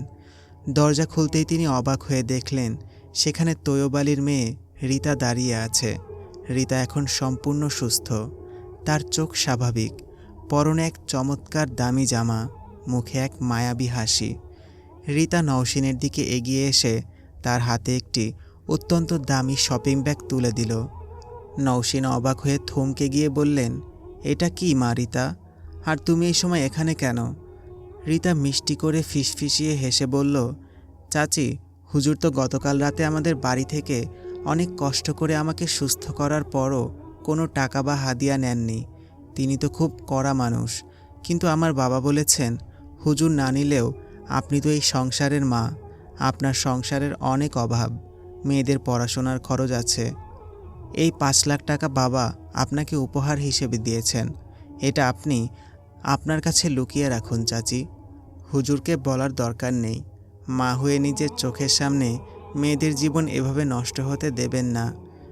রীতা ব্যাগটা নওশিনের হাতের মুঠোয় গুজে দিল। নওশিন কাপা হাতে ব্যাগের চেইনটা কিছুটা খুললেন। ওহ খোদা, ব্যাগের ভেতরে থরে থরে সাজানো করকরে 500 আর 1000 টাকার নোটের মস্ত বড় বান্ডেল, পুরো 5 লক্ষ টাকা। এত টাকা নওশিন তার জীবনে বিয়ের পর একসাথে আর কখনো চোখে দেখেননি। সেই টাকার দিকে তাকাতেই তার চোখের মণি দুটো 1 সেকেন্ডের জন্য স্থির হয়ে গেল। তার দীর্ঘদিনের অভাব, অপমান, পাওনাদারদের গালিগালাজ আর মেয়েদের কান্নার ছবিগুলো এক নিমেষে মুছে গেল। লোভ আর মাতৃস্নেহের অন্ধ মোহে তিনি সাব্বির হুজুরের সব নৈতিক উপদেশ, হারামের ভয় সব কিছুই 1 সেকেন্ডে ভুলে গেলেন। নওশিন ব্যাগটা বুকের সাথে শক্ত করে চেপে ধরে বললেন, তোমার বাবাকে বলো মা, আমি খুব বড় উপকার পেলাম। এই টাকাটা এই মুহূর্তে আমাদের খুব দরকার ছিল। তোমার বাবা আমাদের বাঁচালেন। রীতা তখন মুচকি হেসে বলল, আচ্ছা চাচি, আমি তাহলে আসি, নিজের খেয়াল রাখবেন। রীতা যখন বিদায় নিয়ে উঠোন পেরিয়ে কাঁচা রাস্তার দিকে যাচ্ছিল, তখন এক বীভৎস কাণ্ড ঘটল, যা নওশিন দেখতে পেলেন না। রীতার পিছন ফিরে হাঁটার গতিটা হঠাৎ অস্বাভাবিকভাবে দ্রুত হয়ে গেল। সে যখন শালবনের প্রবেশদ্বারের কাছাকাছি পৌঁছালো, তখন তার মুখের সেই মিষ্টি মাসুম হাসিটা আচমকর এক ভয়ঙ্কর ও পৈশাচিক অট্ট হাসিতে রূপ নিল। তার চোখের মণি দুটো 1 সেকেন্ডের জন্য সম্পূর্ণ উল্টে গিয়ে কুচকুচে কালো কয়লার মতো অন্ধকার হয়ে গেল, আর তার মুখ থেকে ফিসফিসিয়ে জুলুমাতুন নিসার কণ্ঠস্বর বাতাসে ভেসে এলো, সাব্বির, তোর সুরক্ষা কবচ আজ থেকে শেষ। ইবলিসের প্রথম চাল সফল হলো। তোর স্ত্রীর ঈমান আমি ভেঙে চুরমার করে দিলাম। এদিকে টাকাটা হাতে পাওয়ার পর নওশিনের মাথায় যেন এক অন্যরকম উন্মাদনা চেপে বসল। তিনি আর এক মুহূর্তও ঘরে বসে রইলেন না। দুপুরে তিনি বোরকা পরে সোজা চলে গেলেন শহরে। সেখানে গিয়ে তিনি প্রথমে চিন্তার সেই 1.5 লাখ টাকার আইফোনের ক্ষতিপূরণ নগদ টাকা দিয়ে মিটিয়ে দিলেন, যাতে তুয়ার বিরুদ্ধে পুলিশের ডাক হুমকি চিরতরে বন্ধ হয়। তারপর তিনি তুয়ার জন্য একদম নতুন একটা চকমকে আইফোন কিনলেন। তুয়া ও তামান্নার জন্য নামি দামি বিদেশি বোরকা কিনলেন। তামান্নার স্কুলের গত 3 মাসের বাকি সব ফিস ও পুরো 1 বছরের অগ্রিম বেতন একবারে পরিশোধ করে দিলেন। এখানেই শেষ নয়, নওশিনের লোভ এবার খাবারের উপর গিয়ে পড়ল। তিনি বাজার থেকে সবচেয়ে দামি সুগন্ধি পোলাওয়ের চাল, খাসির তাজা মাংস, ঘি এবং দামি মিষ্টি কিনে এক মস্ত বড় রিকশা নিয়ে রাজকীয় ভঙ্গিতে নিজের বাড়িতে ফিরলেন। এদিকে বিকেল গড়িয়ে সন্ধ্যা নামল। নওশিন রান্নাঘরে আজ এক এলাহি কাণ্ড শুরু করলেন। খাসির মাংসের কোরমা আর পোলাওয়ের সেই সুগন্ধ চারপাশের বাতাসে মম করতে লাগলো, যা চাঁদপুর গ্রামের এই দরিদ্র পাড়ার মানুষ আগে কখনো কোনো দিন পায়নি। তোয়া আর তামান্না নতুন জামাকাপড় আর নতুন ফোন হাতে পেয়ে এক মায়ায় মেতে উঠেছিল। তারা ভুলেই গিয়েছিল এই টাকার উৎস কী। রাত ঠিক 8টা। সাব্বির হুজুর কাপড়ের দোকান বন্ধ করে অত্যন্ত ক্লান্ত ও ক্ষুধার্ত শরীরে বাড়িতে ফিরলেন। বাড়িতে পা রাখা মাত্রই সেই তীব্র সুগন্ধ হুজুরের নাকে এসে ধাক্কা মারল। যে ঘরে গত 3 দিন ধরে চুলা জ্বলেনি, ডাল ভাত জোটেনি, সেই ঘরে আজ এই রাজকীয় আয়োজন দেখে আচমকা হুজুরের বুকটা ধক করে উঠল। তিনি দ্রুত ঘরের ভেতরে ঢুকলেন। ডাইনিং টেবিলে গিয়ে দেখলেন তোয়ার হাতে একটি নতুন চকচকে দামি ফোন। তামান্না হাসি মুখে নতুন খাতা কলম নিয়ে বসে আছে, আর টেবিলের মাঝখানে থরে থরে সাজানো পোলাও আর খাসির মাংসের থালা।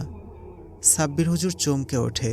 লাঠিটা মেঝেতে সশব্দে আঘাত করে গম্ভীর কণ্ঠে বললেন, নওশিন, এই নওশিন, কি গো, এই দামি চাল, খাসির মাংস, এত মিষ্টি, আর তোয়ার হাতে ওই নতুন ফোন আর এত সব দামি জামা কাপড়, এসব কেনার এত টাকা তুমি কোথায় পেলে?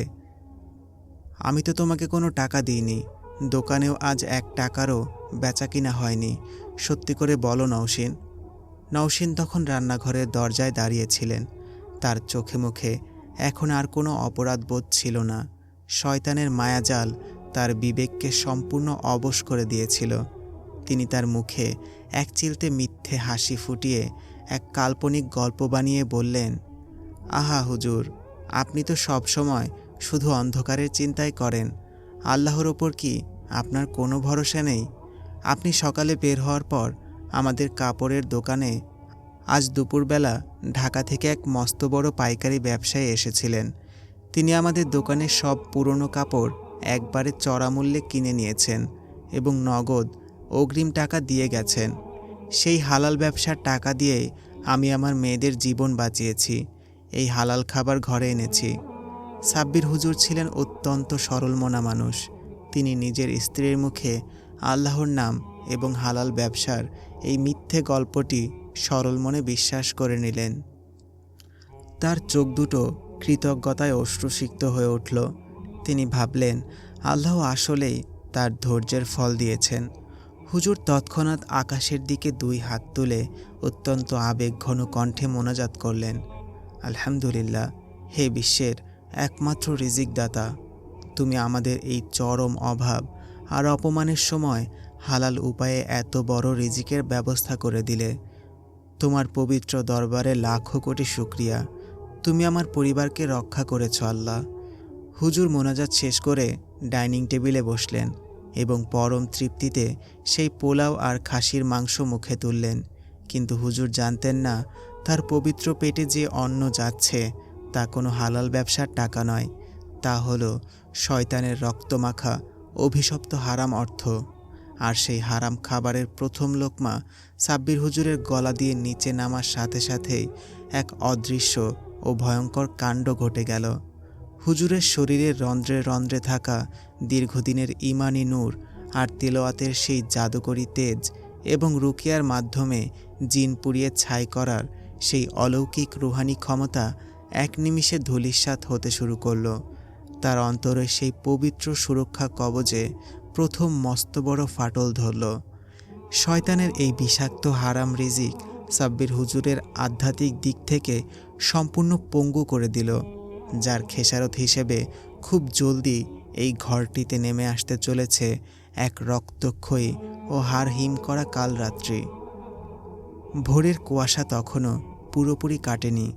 চাঁদপুর গ্রামের আকাশ জুড়ে মেঘের এমন এক ঘনঘটা তৈরি হয়েছে যেন আসমান নিজেই আজ এই অভিশপ্ত গ্রামের উপর ভেঙে পড়বে। বাতাস সম্পূর্ণ নিস্তব্ধ, কোথাও একটা পাতার নড়াচড়া করার শব্দও নেই, ঠিক যেমনটা কোনো ঝড়ের আগের মহাশ্মশানের নীরবতা। ঠিক সকাল 8টা, হঠাৎ করেই পুরো গ্রামে এক রটনা ছড়িয়ে পড়ল। পশ্চিম পাড়ার সেই রাজপ্রাসাদ তৈয়ব ভিলার চারপাশ থেকে এক তীব্র অসহ্য ভ্যাপসা গন্ধ বের হচ্ছে। গন্ধের তীব্রতায় রাস্তার পথচারীদের বমি আসার উপক্রম। খবর পেয়ে কালিয়াকৈর থানার পুলিশ ফোর্স ছুটে এলো।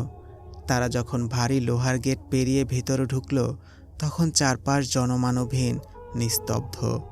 পুলিশ কুড়াল দিয়ে বাড়ির প্রধান ফটকের বিশাল কাঠের দরজা ভেঙে ভেতরে ঢোকে। ক্রাইম সিনের হলুদ টেপ দিয়ে ঘেরাও করা হয় পুরো বাড়িটি।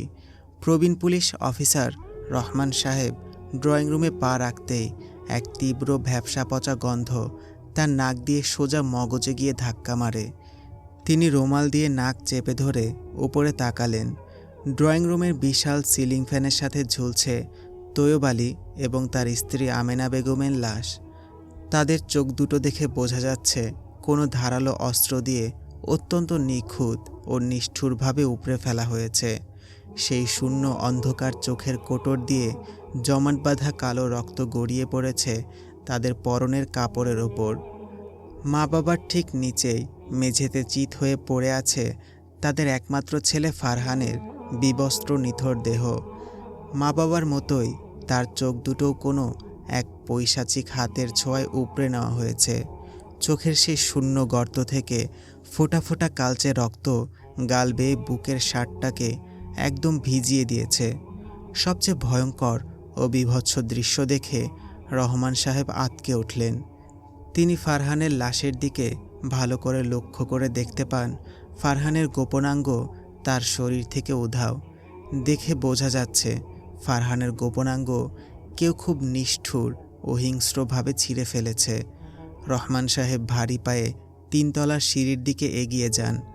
উপরে সিঁড়ির দিকে তাকাতেই তিনি দেখতে পেলেন সেখানে উপুর হয়ে পড়ে আছে তৈয়ব আলীর 18 বছরের রূপবতী মেয়ে রিতার নিথর দেহ। রিতার শরীর সম্পূর্ণ বিবস্ত্র ও শরীরের সমস্ত মাংস খুবলে নেওয়া হয়েছে। দেখে বোঝা যাচ্ছে কোনো এক হিংস্র পশুর শিকার হয়েছে রিতা।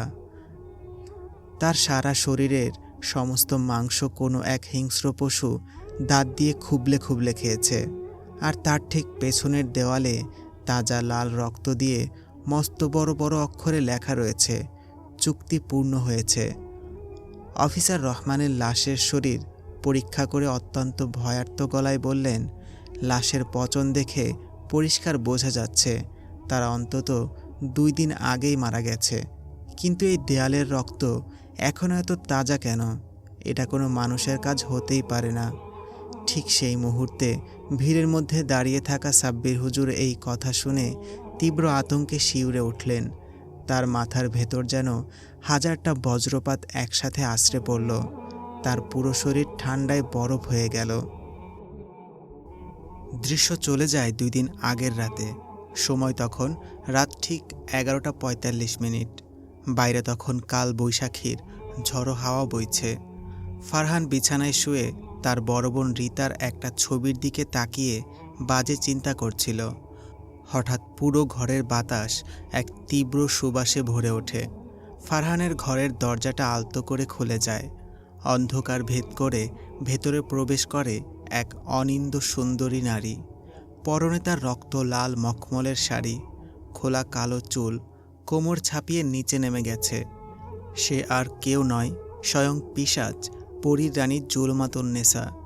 তার চোখের মায়াবী ও কামুক ইশারা ফারহানের শিরায় শিরায় আগুন ধরিয়ে দেয়। ফারহান চোখ বড় বড় করে সম্মোহিত গলায় বলে ওঠে, তুমি তুমি কে? আর এই মাঝরাতে আমার রুমে কিভাবে এলে? জুলমাতুন্নেসা ধীর পায়ে এগিয়ে এসে ঠোঁটে এক কামুক হাসি নিয়ে বলতে লাগলো, আমি তোমার সেই অপূর্ণ ইচ্ছা ফারহান, যার জন্য তুমি প্রতি রাতে ছটফট করো। আজ রাতে আমি সম্পূর্ণ তোমার। এই বন্ধ ঘরে শুধু তুমি আর আমি। তোমার যা ইচ্ছে হয় আমার সাথে তাই করতে পারো, কোনো বাধা নেই। আমার প্রাণ পাখি, এসো না আমার কাছে। জুলমাতুন্নেসা ফারহানের একদম কাছে এসে দাঁড়ায়। ফারহান তার সমস্ত নিয়ন্ত্রণ হারিয়ে ফেলে। সে জুলমাতুন্নেসার কোমরে হাত দিয়ে নিজের দিকে টেনে নেয়। জুলমাতুন্নেসা ফারহানের গলার দুপাশে হাত রেখে তার ঠোঁটে নিজের ঠোঁট মিলিয়ে দেয়। শুরু হয় প্রায় 5 মিনিটের এক দীর্ঘ গভীর লিপকিস। ফারহান জুলমাতুন্নেসাকে শক্ত করে জড়িয়ে ধরে বিছানায় নিয়ে গিয়ে শুয়ে পড়ে তার ওপর। জুলমাতুন্নেসার স্পর্শে ফারহানের শরীর উত্তপ্ত হয়ে ওঠে। এক তীব্র কামনার জোয়ারে সে ভেসে যায়। শুরু হয় তাদের দীর্ঘ সময়ের মিলন। ফারহান যখন এক তীব্র শারীরিক মিলনের চরম মুহূর্তে পৌঁছায় এবং এক পর্যায়ে তাদের শারীরিক সম্পর্ক শেষ হয়, ঠিক সেই মুহূর্তে আচমকা জুলমাতুন্নেসার রূপ বদলে যায়। তার চোখ দুটো জ্বলন্ত কয়লার মতো লাল হয়ে ওঠে। কপাল থেকে কালো শিং বের হয় এবং নখগুলো ছুরির মতো ধারালো হয়ে যায়। এই বিভীষিকাময় দৃশ্যটি দেখে ফারহান তীব্র আতঙ্কে অবশ গলায় বলে ওঠে, এ কি? তোমার মুখ, আমাকে ছাড়ো। তখন জুলমাতুন্নেসা ভয়াল পৈশাচিক অট্টহাসি দিয়ে বলে ওঠে, কামুক পশু, বেহায়া, তুই তোর পাপের শাস্তি ভোগ কর। জুলমাতুন্নেসা কোনো সুযোগ না দিয়ে তার ধারালো নখ ফারহানের তলপেটে বসিয়ে দেয় এবং এক নির্মম পৈশাচিক টানে ফারহানের গোপনাঙ্গ শরীর থেকে উপড়ে ছিঁড়ে ফেলে। ফারহান ব্যথায় আকাশ ফাটানো চিৎকার দেওয়ার আগেই জুলমাতুন্নেসা তার 2টি ধারালো আঙুল ফারহানের চোখের ভেতরে ঢুকিয়ে দেয় এবং খুব নিখুঁতভাবে তার চোখ দুটি উপড়ে বাইরে বের করে আনে।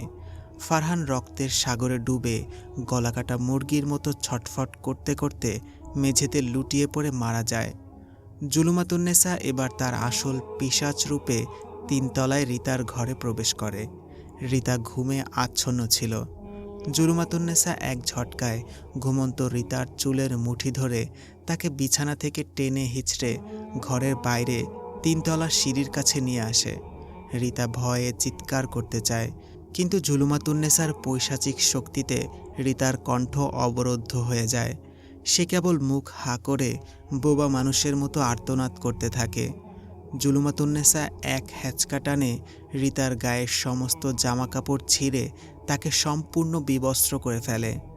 জুলুমাতুন্নেসা রিতার বুকের ওপর পা দিয়ে চেপে ধরে বলতে লাগলো, 18 বছর আগে তোর বাবা নিজের স্বার্থের জন্য তোর রক্ত আমার কাছে বিক্রি করেছিল। আজ তোর রূপ, তোর যৌবন সব ইবলিসের নামে বিসর্জন হবে। জুলুমাতুন্নেসা হঠাৎ করে এক হিংস্র পশুর মতো ঝাঁপিয়ে পড়ে রিতার উপর। তার ধারালো লোহার মতো শক্ত নখ রিতার মায়াবী চেহারায় বসিয়ে দেয়। এক টানে সে রিতার গালের, নাকের ও কপালের সমস্ত চামড়া ও মাংস খুবলে নিয়ে গজগজ করে খেতে থাকে। রিতার সুন্দর চেহারা এক মুহূর্তে রক্ত আর হাড়ের বিভৎস অবয়বে পরিণত হয়। রিতা যন্ত্রণায় ছটফট করতে থাকে, কিন্তু জুলুমাতুন্নেসার কোনো দয়া হয় না। সে হিংস্র পশুর মতো তার নখ রিতার বুকে বসিয়ে পাঁজরের চামড়া ফালা করে ভেতরের মাংস খুবলে বের করে আনে এবং হিংস্র হায়নার মতো খুবলে খুবলে খেতে থাকে। সব শেষে এক পৈশাচিক উল্লাসে জুলুমাতুন্নেসা রিতার গলা থেকে শুরু করে একদম পা পর্যন্ত সমস্ত অঙ্গ প্রত্যঙ্গ তার ধারালো নখ দিয়ে খুবলে খুবলে বের করে সেগুলো তার হিংস্র দাঁত দিয়ে এক হিংস্র হায়নার মতো গজগজ করে কামড়ে কামড়ে খেতে শুরু করলো। এভাবে প্রায় 5 মিনিটের মধ্যে সে রিতার পা থেকে শুরু করে একদম মাথা পর্যন্ত খেয়ে মাংসহীন রক্তাক্ত কঙ্কালে পরিণত করে তাকে সিঁড়ির উপরে ছুঁড়ে মারে। রিতা নিথর হয়ে উপুর হয়ে পড়ে থাকে। জুলুমাতুন্নেসা নিজের নখে লেগে থাকা রিতার তাজা রক্ত দিয়ে পেছনের দেওয়ালে বড় বড় অক্ষরে লেখে, চুক্তি পূর্ণ হয়েছে। এদিকে বাইরে তখন ঝড়ের তাণ্ডব, আর ঘরের ভেতরে তেলের প্রদীপের মৃদু আলোয় তৈয়ব আলী এবং আমেনা বেগম একে অপরের খুব কাছাকাছি ছিলেন। দীর্ঘ দাম্পত্যের গভীর উষ্ণতায় তৈয়ব আলী আমেনাকে আলতো করে নিজের বুকের সাথে জড়িয়ে ধরে তার চুলে ও কপালে ভালোবাসার আলতো ছোঁয়া এঁকে দিচ্ছিলেন। আমেনা বেগমও স্বামীর বুকে মাথা রেখে এক অদ্ভুত শান্তি অনুভব করছিলেন। এই মধুর মুহূর্তটির পরেই আমেনা বেগম তোয়ালে হাতে নিয়ে ফ্রেশ হতে ওয়াশরুমে প্রবেশ করেন এবং ভেতর থেকে সিটকিনি আটকিয়ে দেন। ঠিক সেই মুহূর্তে ঘরের কোণে জ্বলতে থাকা তেলের প্রদীপটি এক দমকা বাতাসে দপ করে নিভে যায়। পুরো ঘরে জেকে বসে এক হাড় হিম করা ঠান্ডা। অন্ধকার ফুঁড়ে নিঃশব্দে আবির্ভূত হয় পিশাচ পরীর রানী জুলুমাতুন্নেসা। সে নিজের অবয়ব পরিবর্তন করে হুবহু আমেনা বেগমের রূপ ধারণ করে। তার পরনে তখন আমেনার মতোই পাতলা মসৃণ একটি পোশাক, যা অন্ধকারের মৃদু আলোতেও তার শরীরের প্রতিটি ভাঁজকে অত্যন্ত আকর্ষণীয় ও মোহময় করে তুলেছে।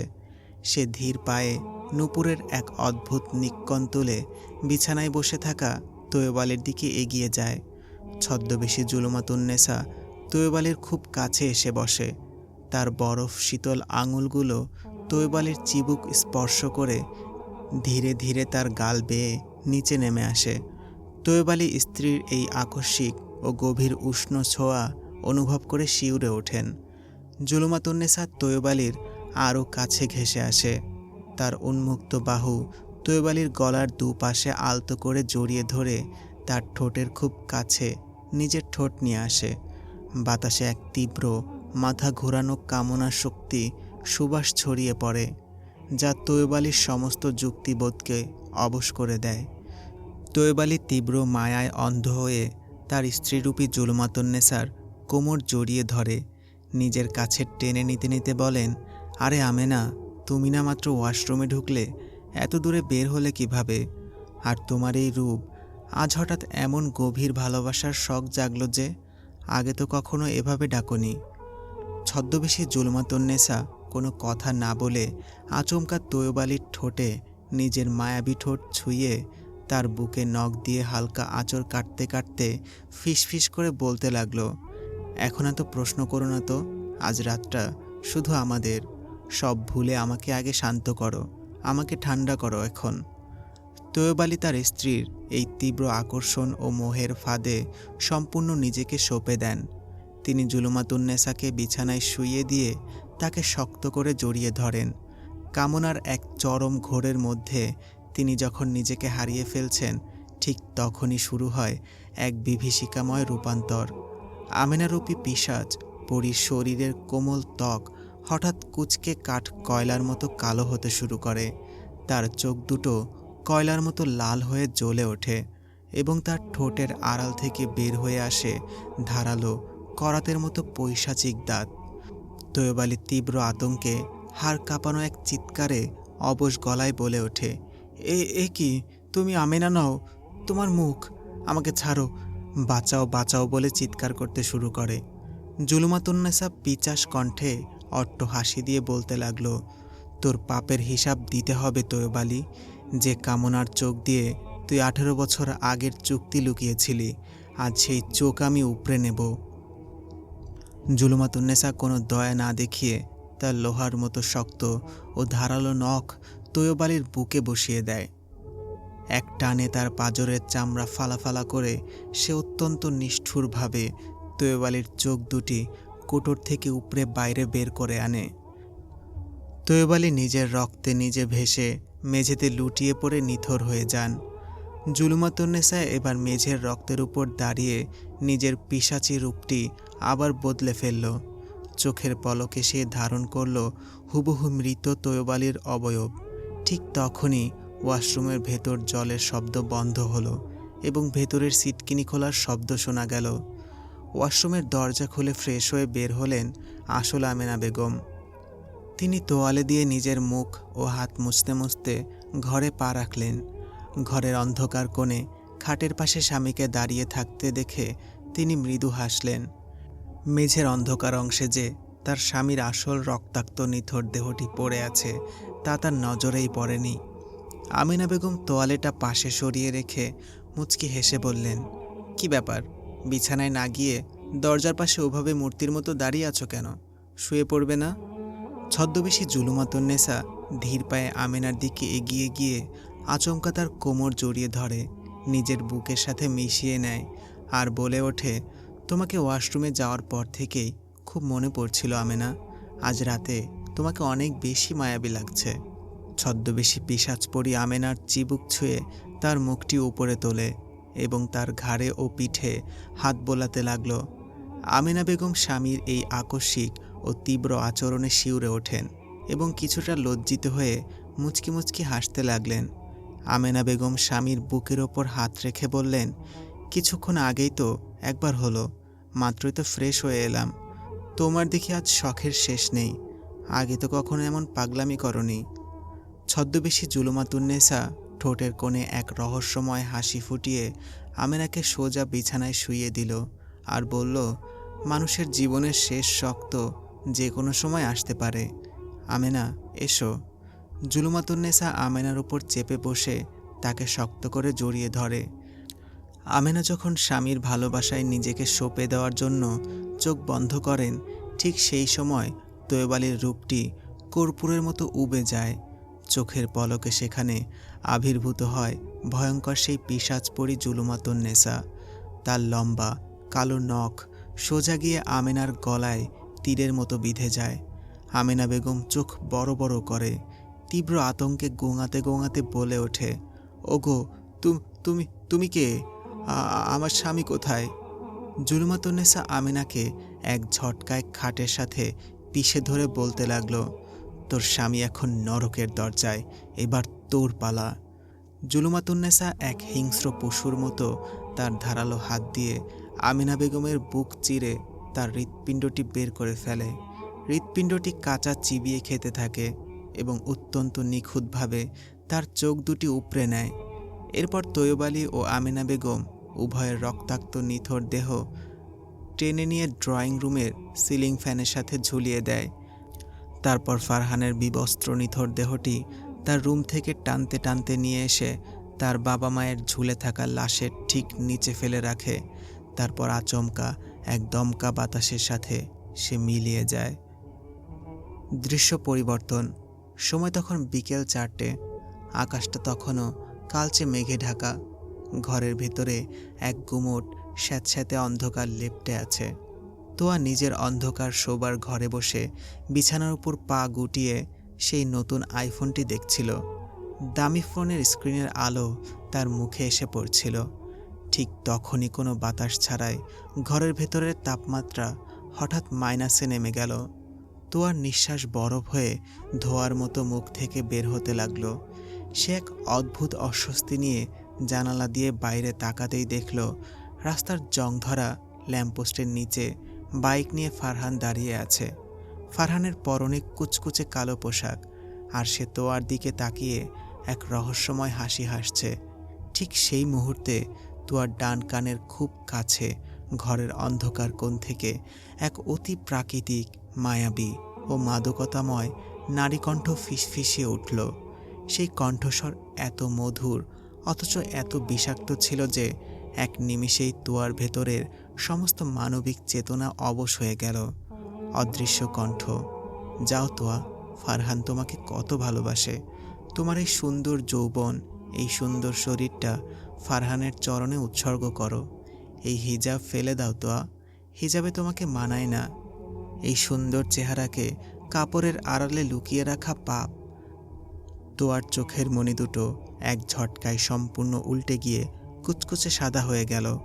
যে মেয়ে জীবনে কোনোদিন মাথার পবিত্র হিজাব আর বোরকা ছাড়া ঘরের বাইরে এক পা বাড়াতো না, সে এক জ্যান্ত পুতুলের মতো সম্মোহিত হয়ে আয়নার সামনে দাঁড়িয়ে এক রহস্যময় হাসি দিয়ে নিজের ড্রেস কাঁচি দিয়ে কেটে ছোট করে হাঁটুর উপরে আনলো এবং হিজাব ছাড়াই খোলা চুলে ঘর থেকে বের হয়ে গেল। সে উঠোন পেরিয়ে সোজা গিয়ে ফারহানের রূপে থাকা পিশাচপরি জুলুমাতুন্নেসার বাইকের পেছনে বসল। ফারহান এক পৈশাচিক বিজয়ী অট্টহাসি দিয়ে বাইক স্টার্ট দিল শহরের এক রিসোর্টের উদ্দেশ্যে। তোয়া জিনের বশীভূত হয়ে নিজের অজান্তেই তার জীবনের সবচেয়ে পবিত্র সম্পদ, তার সম্ভ্রম হারাতে চলল। ইবলিসের দ্বিতীয় চালও সফল হয়ে গেল। দৃশ্য পরিবর্তন। সময় তখন দুপুর 1টা। ছোট মেয়ে তামান্না স্কুল থেকে ফিরে তীব্র ক্লান্তিতে নিজের ঘরের বিছানাতে শুয়েছিল। ঠিক তখনই পুরো ঘরে এক ভলকে ভলকে তীব্র পচা লাশের গন্ধ ছড়িয়ে পড়ল, ঠিক যেমনটা তৈয়ব ভিলা থেকে আসছিল। তামান্নার সারা শরীর হঠাৎ পাথরের মতো অবশ হয়ে গেল। সে চিৎকার করতে চাইল, কিন্তু তার গলা দিয়ে কোনো আওয়াজ বের হলো না। সে ভয়ার্ত চোখে দেখল তার বিছানার ঠিক পায়ের কাছে মেঝে থেকে একটা ধবধবে সাদা কাফনে ঢাকা লাশ ভয়ানকভাবে মোচড়াতে মোচড়াতে ওপরের দিকে উঠছে। সেই কাফনের কাপড়ের ভেতর থেকে এক কর্কশ পুরুষ কণ্ঠস্বর বের হয়ে এলো। কাফনের লাশটি তখন বলতে শুরু করলো, তামান্না, ও তামান্না, আমার কাছে আয়। তোদের পুরো পরিবার আজ আমাদের শয়তানের গোলাম। তোকে আজ আমি জাহান্নামে নিয়ে যাব, আয়। তামান্না মনে মনে আয়াতুল কুরসি পড়তে চাইল, কিন্তু একই কাণ্ড। সে প্রথম লাইন আল্লাহু লা ইলাহা ইল্লাহু আল হাইয়ুল কাইয়ুম পড়ার পর বাকি সব আয়াত অলৌকিকভাবে ভুলে গেছে। তার মগজ যেন কেউ শূন্য করে দিয়েছে। ঠিক তখনই লাশের গা থেকে ধবধবে সাদা কাফনটা ধরাম করে সরে গেল। ভেতরে কোনো মানুষ ছিল না। দেখা গেল জ্বলন্ত লাল কয়লার মতো ভয়ঙ্কর দুটি চোখ আর একজোড়া বুনো শুয়োরের মতো কালো লোমশ লম্বা হাত। সেই হাতের নখগুলো ছিল এক একটা ছুরির মতো ধারালো। হাত দুটো এক ক্ষিপ্রতায় এগিয়ে এসে তামান্নার গলাটা শক্ত করে টিপে ধরল। তামান্নার দম বন্ধ হয়ে আসছিল, তার চোখ দুটো উল্টে যাচ্ছিল। ঠিক সেই মুহূর্তে নওশিন রান্নাঘর থেকে ভাতের থালা হাতে নিয়ে ঘরে ঢুকতেই সেই কালো কুৎসিত ছায়াটি বাতাসের সাথে এক বিকট শব্দে মিলিয়ে গেল। তামান্না নিজের গলার বাঁধন মুক্ত হতেই খাট থেকে লাফ দিয়ে নেমে মাকে জড়িয়ে ধরে হাউমাউ করে কেঁদে উঠল। তার পুরো শরীর ভয়ে থরথর করে কাঁপছিল। মা, ও মা, এই ঘরে কেউ আছে, এই ঘরে শয়তান আছে মা। ও একটা সাদা কাফন পরে আমার বিছানার পাশে এসেছিল। ও আমার গলা টিপে ধরেছিল মা। ও আমাকে মেরে ফেলবে, আমাকে বাঁচাও মা। নওশীন এই কথা শুনে কাঁপতে লাগলেন। আচমকা তার হাতের ভাতের থালাটি টং করে মাটিতে পড়ে গেল। কারণ তিনি ভালো করেই জানেন পেছনের ঘরের আলমারির নিচে সেই অভিশপ্ত টাকা লুকানো আছে, যার রহস্য আজ সকালে তৈয়ব ভিলার লাশের মাধ্যমে উন্মোচিত হয়েছে। তার মনের ভেতর এক তীব্র পাপবোধ হতে লাগল। দৃশ্য পরিবর্তন। সময় তখন রাত ঠিক 8:30। দেখা গেল তুয়া তামান্নার ঘরে এসে তামান্নাকে বিছানায় শুয়ে থাকতে দেখে তুয়া অত্যন্ত মিষ্টি কণ্ঠে বলল, এই তামান্না, এশার নামাজ পড়তে হবে, চলে আয় তাড়াতাড়ি। আজ দুই বোন একসাথে এশার নামাজটা আদায় করি, খুব ভালো লাগবে দেখিস। তামান্না বলল, জি আপু, আসছি। আজকে শরীরটা বেশি ভালো না, তুমি একটু অপেক্ষা করো, আমি ফ্রেশ হয়ে অজু করে আসছি, কেমন? কিছুক্ষণ পর দেখা যায় তোয়া এবং তামান্না দুই বোন ঘরের মাঝখানে জায়নামাজ বিছিয়ে নামাজে দাঁড়ালো। তোয়া সামনে দাঁড়িয়ে ইমাম হলো, আর তামান্না তার পেছনে মুক্তাদি হিসেবে দাঁড়ালো। নামাজ শুরু হতেই এক বীভৎস কাণ্ড ঘটল। তোয়ার মুখ থেকে পবিত্র সূরার যে উচ্চারণগুলো বের হচ্ছিল তা অত্যন্ত দ্রুত এবং সম্পূর্ণ উল্টো শোনালো, ঠিক যেমনটা কুফরি জাদুর কালো কিতাবে লেখা থাকে। তামান্নার বুকটা ভয়ে কাঁপতে লাগলো। নামাজের প্রথম সেজদা শেষ করে তামান্না যখন আল্লাহু আকবার বলে সেজদা থেকে সোজা হয়ে বসল, সে যা দেখল তা দেখার জন্য সে মোটেও প্রস্তুত ছিল না। সে দেখতে পেল তোয়া সেজদা থেকে উঠে তামান্নার দিকে সম্পূর্ণ উল্টো হয়ে বসে আছে, অর্থাৎ তার শরীরের পিঠ, মেরুদণ্ড, হাত এবং পা কেবলার দিকে, অর্থাৎ সামনের দেওয়ালের দিকে সোজা হয়ে আছে। কিন্তু তার ঘাড় ও মাথাটি ভয়ানকভাবে কোনো হাড় ভাঙার শব্দ ছাড়াই 180 ডিগ্রি কোণে সম্পূর্ণ পেছনের দিকে ঘুরে সরাসরি তামান্নার মুখের একদম মুখোমুখি চলে এসেছে। তার চোখের মণি দুটো এখন কুচকুচে সাদা আলোর মতো জ্বলছে, আর তার মুখ থেকে কালচে লালা ঝরছে। সে এক বীভৎস শয়তানি হাসি দিয়ে তামান্নার দিকে হাত বাড়িয়ে তামান্নার ডান হাতের শাহাদত আঙুলটি এক হ্যাচকা টানে মট করে ভেঙে দিল। তামান্না তীব্র ব্যথায় চিৎকার করে উঠল। চিৎকার করে বাবা গো মাগো বলে ডাকতে শুরু করলো, আর বলল, আমাকে মেরে ফেললো, আপু শয়তান হয়ে গেছে, বাঁচাও আমাকে, আমাকে বাঁচাও। তামান্না ব্যথায় ছটফট করতে করতে মেঝেতে লুটিয়ে পড়ল। চিৎকার শুনে পাশের ঘর থেকে সাব্বির হুজুর আর নওশীন পাগলের মতো ছুটে এলেন, কিন্তু তারা ঘরে ঢুকতেই দেখলেন তো একদম স্বাভাবিক মানুষের মতো জায়নামাজে শান্ত হয়ে বসে তাসবিহ গুনছে। সে হুজুরের দিকে তাকিয়ে অত্যন্ত নিষ্পাপ ও মাসুম গলায় বলল, কি হয়েছে বাবা? তামান্না তো নামাজ পড়তে পড়তে হঠাৎ শয়তানের নাম নিয়ে চিৎকার দিয়ে মেঝেতে লুটিয়ে পড়ল। আমি তো কিছুই বুঝলাম না, ও বোধহয় পাগল হয়ে গেছে বাবা। সাব্বির হুজুর তোয়ার এই নিষ্পাপ কথার পেছনে তার চোখের কোণায় এক পলকের জন্য সেই পৈশাচিক দৃষ্টি ধরে ফেললেন। তিনি বুঝতে পারলেন পানি অনেক দূর গড়িয়ে গেছে। হুজুর তৎক্ষণাৎ তামান্নাকে নিজের সামনে বসালেন। তিনি নিজের ডান হাতের তালু তামান্নার কপালে শক্ত করে চেপে ধরলেন এবং অত্যন্ত উচ্চস্বরে কোরআনের সূরা আর রহমান এবং সূরা আল জিন তেলাওয়াত করতে শুরু করলেন। কিন্তু আজ এই কি ঘটল? হুজুর যতই কোরআনের আয়াত পড়ছেন তার নিজের বুক তত বেশি ভারী হয়ে আসছে। তার ফুসফুসের বাতাস যেন কেউ কেড়ে নিচ্ছে। তার পবিত্র মুখ থেকে আয়াতগুলোর উচ্চারণ তোতলাতে লাগলো। তিনি বারবার আটকে যাচ্ছিলেন। হুজুরের দীর্ঘদিনের সেই আধ্যাত্মিক রুহানি নূর এবং অলৌকিক ক্ষমতা আজ সম্পূর্ণ কাজ করছে না। ঠিক তখনই তামান্না তীব্র যন্ত্রণায় চিৎকার করে তোয়ার পেছনের অন্ধকার কোণটি আঙুল দিয়ে দেখালো। বাবা, ও বাবা, আপুর ঠিক পিছনে ওটা কে দাঁড়িয়ে আছে দেখছো না? ওটা একটা মস্ত বড় কালো কুৎসিত শিংওয়ালা দানব। ওটার গা দিয়ে আগুন বের হচ্ছে বাবা। ও তোমার দিকে তাকিয়ে হাসছে আর তোমার গলা চেপে ধরছে। তোয়া হঠাৎ করে হুজুরের দিকে সরাসরি তাকিয়ে নিজের কণ্ঠস্বর পরিবর্তন করলো। তার মুখ দিয়ে এক তীব্র বিকট দানবীয় পুরুষালী গলায় অট্টহাসি ফুটিয়ে তুলল, যা শুনলে যে কারোর কলিজা ফেটে যাবে। তোয়া তার মুখ থেকে এক তীব্র বরফ শীতল বাতাসের ঝাপটা দিয়ে হুজুরের বুকের ওপর ফু দিয়ে দিল।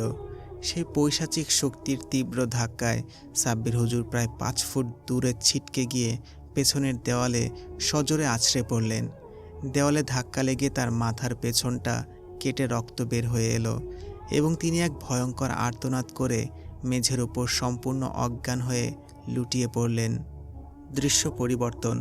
সাব্বির হুজুর সকালের সেই মারাত্মক আঘাতের পর কোনো মতে মাথা বেঁধে ধুঁকতে ধুঁকতে মসজিদের বারান্দায় এসে বসেছিলেন। তার বুকের ভেতর এক অজানা হাহাকার আর অস্থিরতা মোচড় দিচ্ছিল। তার মনে হচ্ছিল তার দীর্ঘ বছরের সাধনা, তার রুহানি জগৎ আজ কোনো এক অদৃশ্য দেয়ালের সাথে ধাক্কা খেয়ে গুঁড়ো গুঁড়ো হয়ে যাচ্ছে। তখন সময় ঠিক সকাল 10টা। এক দরিদ্র কৃষক, নাম তার রহমত আলী, শাকাশ্বর গ্রাম থেকে কাঁদতে কাঁদতে এসে হুজুরের পা জড়িয়ে ধরল। রহমত আলী কেঁদে কেটে বললেন, হুজুর, ও হুজুর, দয়া করে আমার ছেলেটাকে বাঁচান। কাল রাত থেকে ওকে কোনো খবিস জিনে ধরেছে।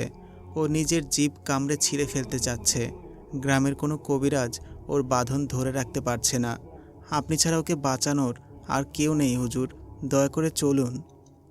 সাব্বির হুজুর রহমতের চোখের জল দেখে নিজের শারীরিক ও মানসিক যন্ত্রণার কথা ভুলে গেলেন। তিনি লাঠিতে ভর দিয়ে কাঁপতে কাঁপতে সেই কৃষকের বাড়িতে গেলেন। দেখা গেল ঘরের ভেতর সেই ছেলেকে 4 জন জোয়ান মানুষ লোহার শিকল দিয়ে বেঁধে রেখেছে। হুজুর ঘরে ঢোকা মাত্রই সেই ছেলের চোখ দুটো টকটকে লাল হয়ে গেল এবং সে হুজুরের দিকে তাকিয়ে এক বিকট ও উপহাসের অট্টহাসি হেসে উঠল। হুজুর নিজের ভেতরে থাকা শেষ রুহানি শক্তি এক করে কাঁপতে কাঁপতে উচ্চস্বরে আয়াতুল কুরসি পড়া শুরু করলেন। কিন্তু এ কি, হুজুরের মুখ থেকে পবিত্র বাণী নির্গত হলেও আজ আর সেই বাণীর মধ্যে কোনো তেজ ছিল না। হুজুরের গলা কাঁপছিল, তিনি তোতলাচ্ছিলেন। হুজুরকে দেখে সেই ছেলের ভেতরের জিনটি আরও জোরে উপহাসের হাসি হাসতে লাগল এবং শিকল ঝাঁকিয়ে হুজুরের মুখের ওপর থুতু ছিটিয়ে দিল। কৃষকের ছেলের ভেতরের জিন ভয়ঙ্কর কর্কশ কণ্ঠে বলতে লাগলো, হা হা হা হা, সাব্বির, তোর ঈমান আজ ধূলিসাৎ। তোর পবিত্র অন্তরের সুরক্ষা কবচ আজ ভেঙে চুরমার হয়ে গেছে।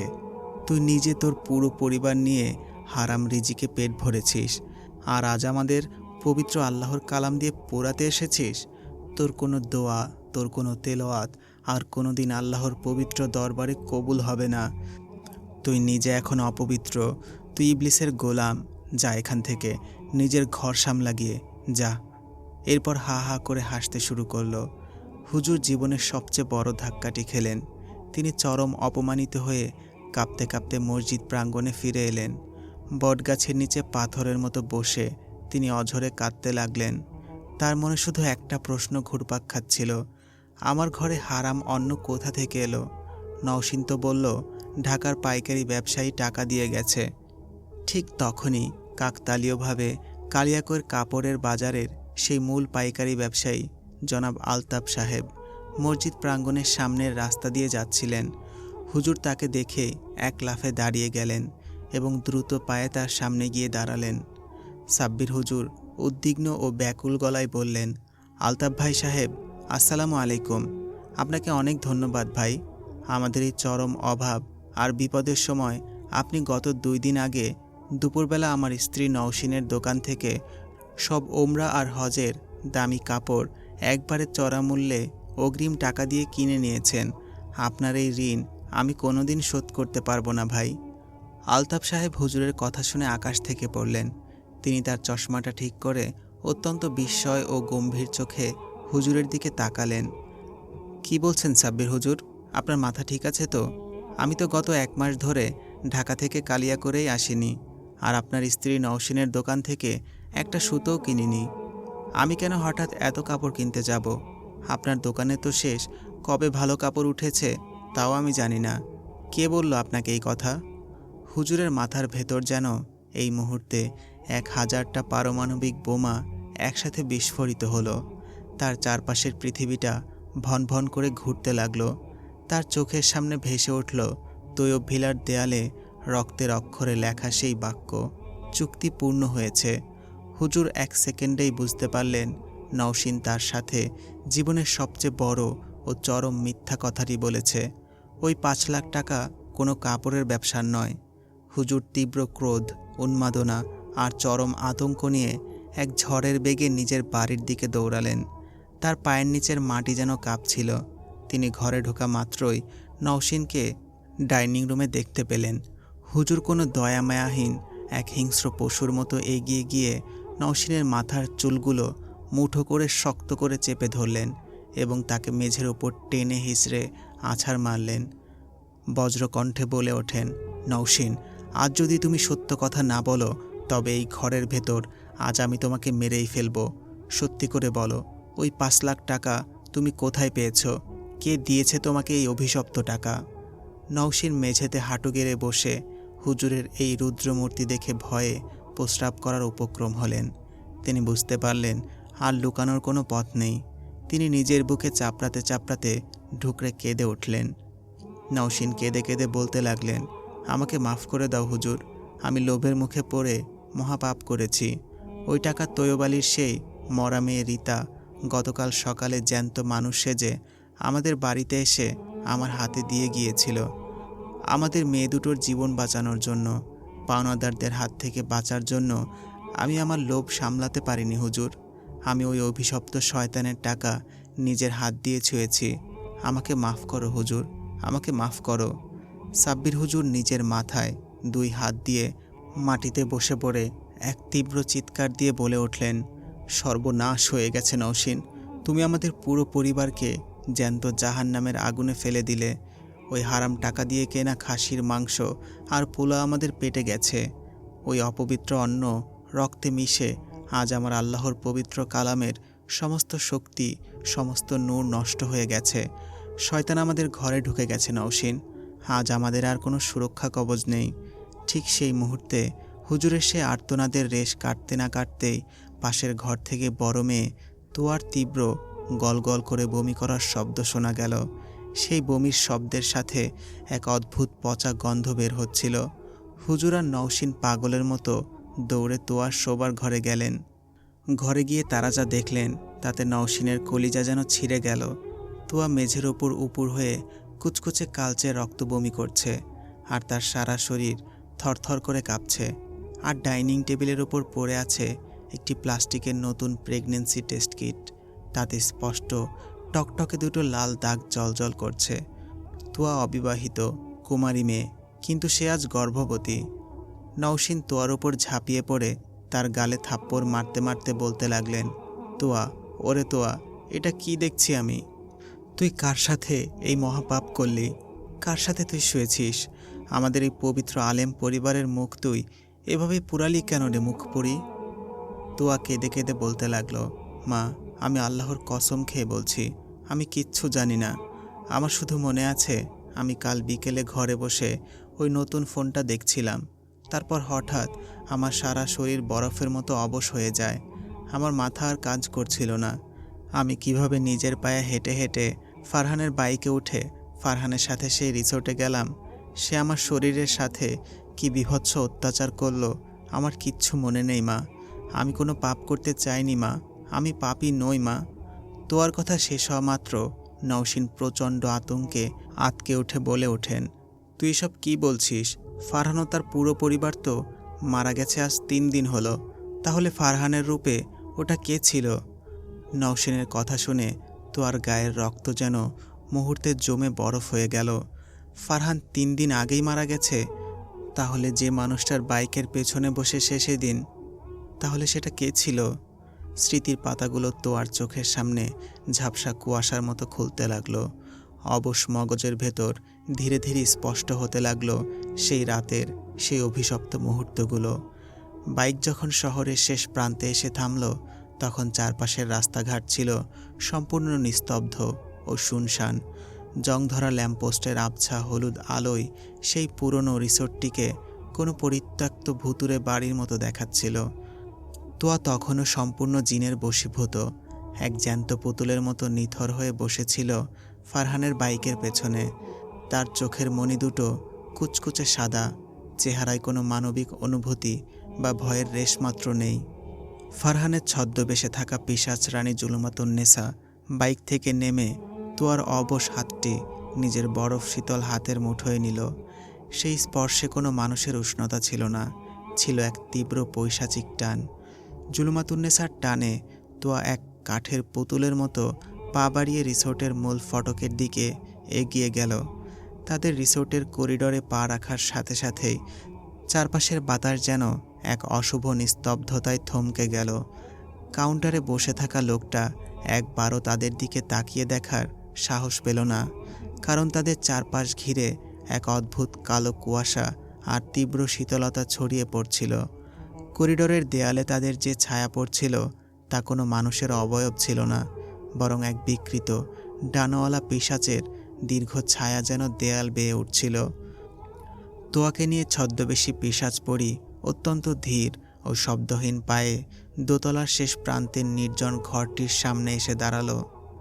ভারী কাঠের দরজাটা কড়কড় শব্দে খুলে গেল। ঘরের ভেতরে কোনো আলো ছিল না, কেবল জানালার ফাঁক দিয়ে আসা শহরের মৃদু নীল আলো ঘরের স্যাঁতস্যাঁতে আবছায়াকে আরও রহস্যময় করে তুলেছিল। ভারী কাঠের দরজাটা যখন এক দীর্ঘ শব্দে বন্ধ হয়ে গেল, তখন ঘরের ভেতরের বাতাস হঠাৎ করে এক ধাক্কায় জমে বরফ হয়ে গেল। চারপাশের দেয়ালের কোণ থেকে এক ধরনের কালচে ধোঁয়া বের হয়ে পুরো ঘরকে আচ্ছন্ন করে ফেলল। তোয়া সম্পূর্ণ সম্মোহিত। তার চোখের মণি দুটো কুচকুচে সাদা এবং নিজের শরীরের উপর তার কোনো নিয়ন্ত্রণই নেই। সে এক নিথর পুতুলের মতো বিছানার প্রান্তে দাঁড়িয়ে কাঁপছিল।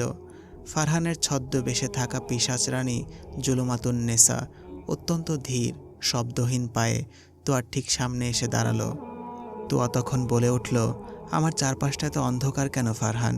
তুমি আমার এত কাছে কেন আসছো? আমার শরীরটা মনে হচ্ছে বরফ হয়ে জমে যাচ্ছে, কারণ তুমি এখন এক নতুন জগতে আছো তোয়া, যেখানে তোমার এই পবিত্রতার কোনো মূল্য নেই। নিজেকে সমর্পণ করো। ছদ্মবেশী সত্তাটি তোয়ার খুব কাছাকাছি এসে তার বরফ শীতল হাতটি বাড়ালো। সে অত্যন্ত পৈশাচিক ভঙ্গিতে তোয়ার কাঁধ এবং গলা শক্ত করে চেপে ধরে তাকে বিছানায় ফেলে দিল। জুলুমাতুন্নেসা তার ঠোঁট দিয়ে তোয়ার মুখে ও ঘাড়ে তীব্র কামনার আঁচড় কাটতে লাগলো। এক অলৌকিক ও পৈশাচিক শক্তিতে সে তোয়ার গায়ের সমস্ত জামাকাপড় এক ঝটকায় শরীর থেকে খুলে মেঝেতে ছুঁড়ে ফেলে দেয়।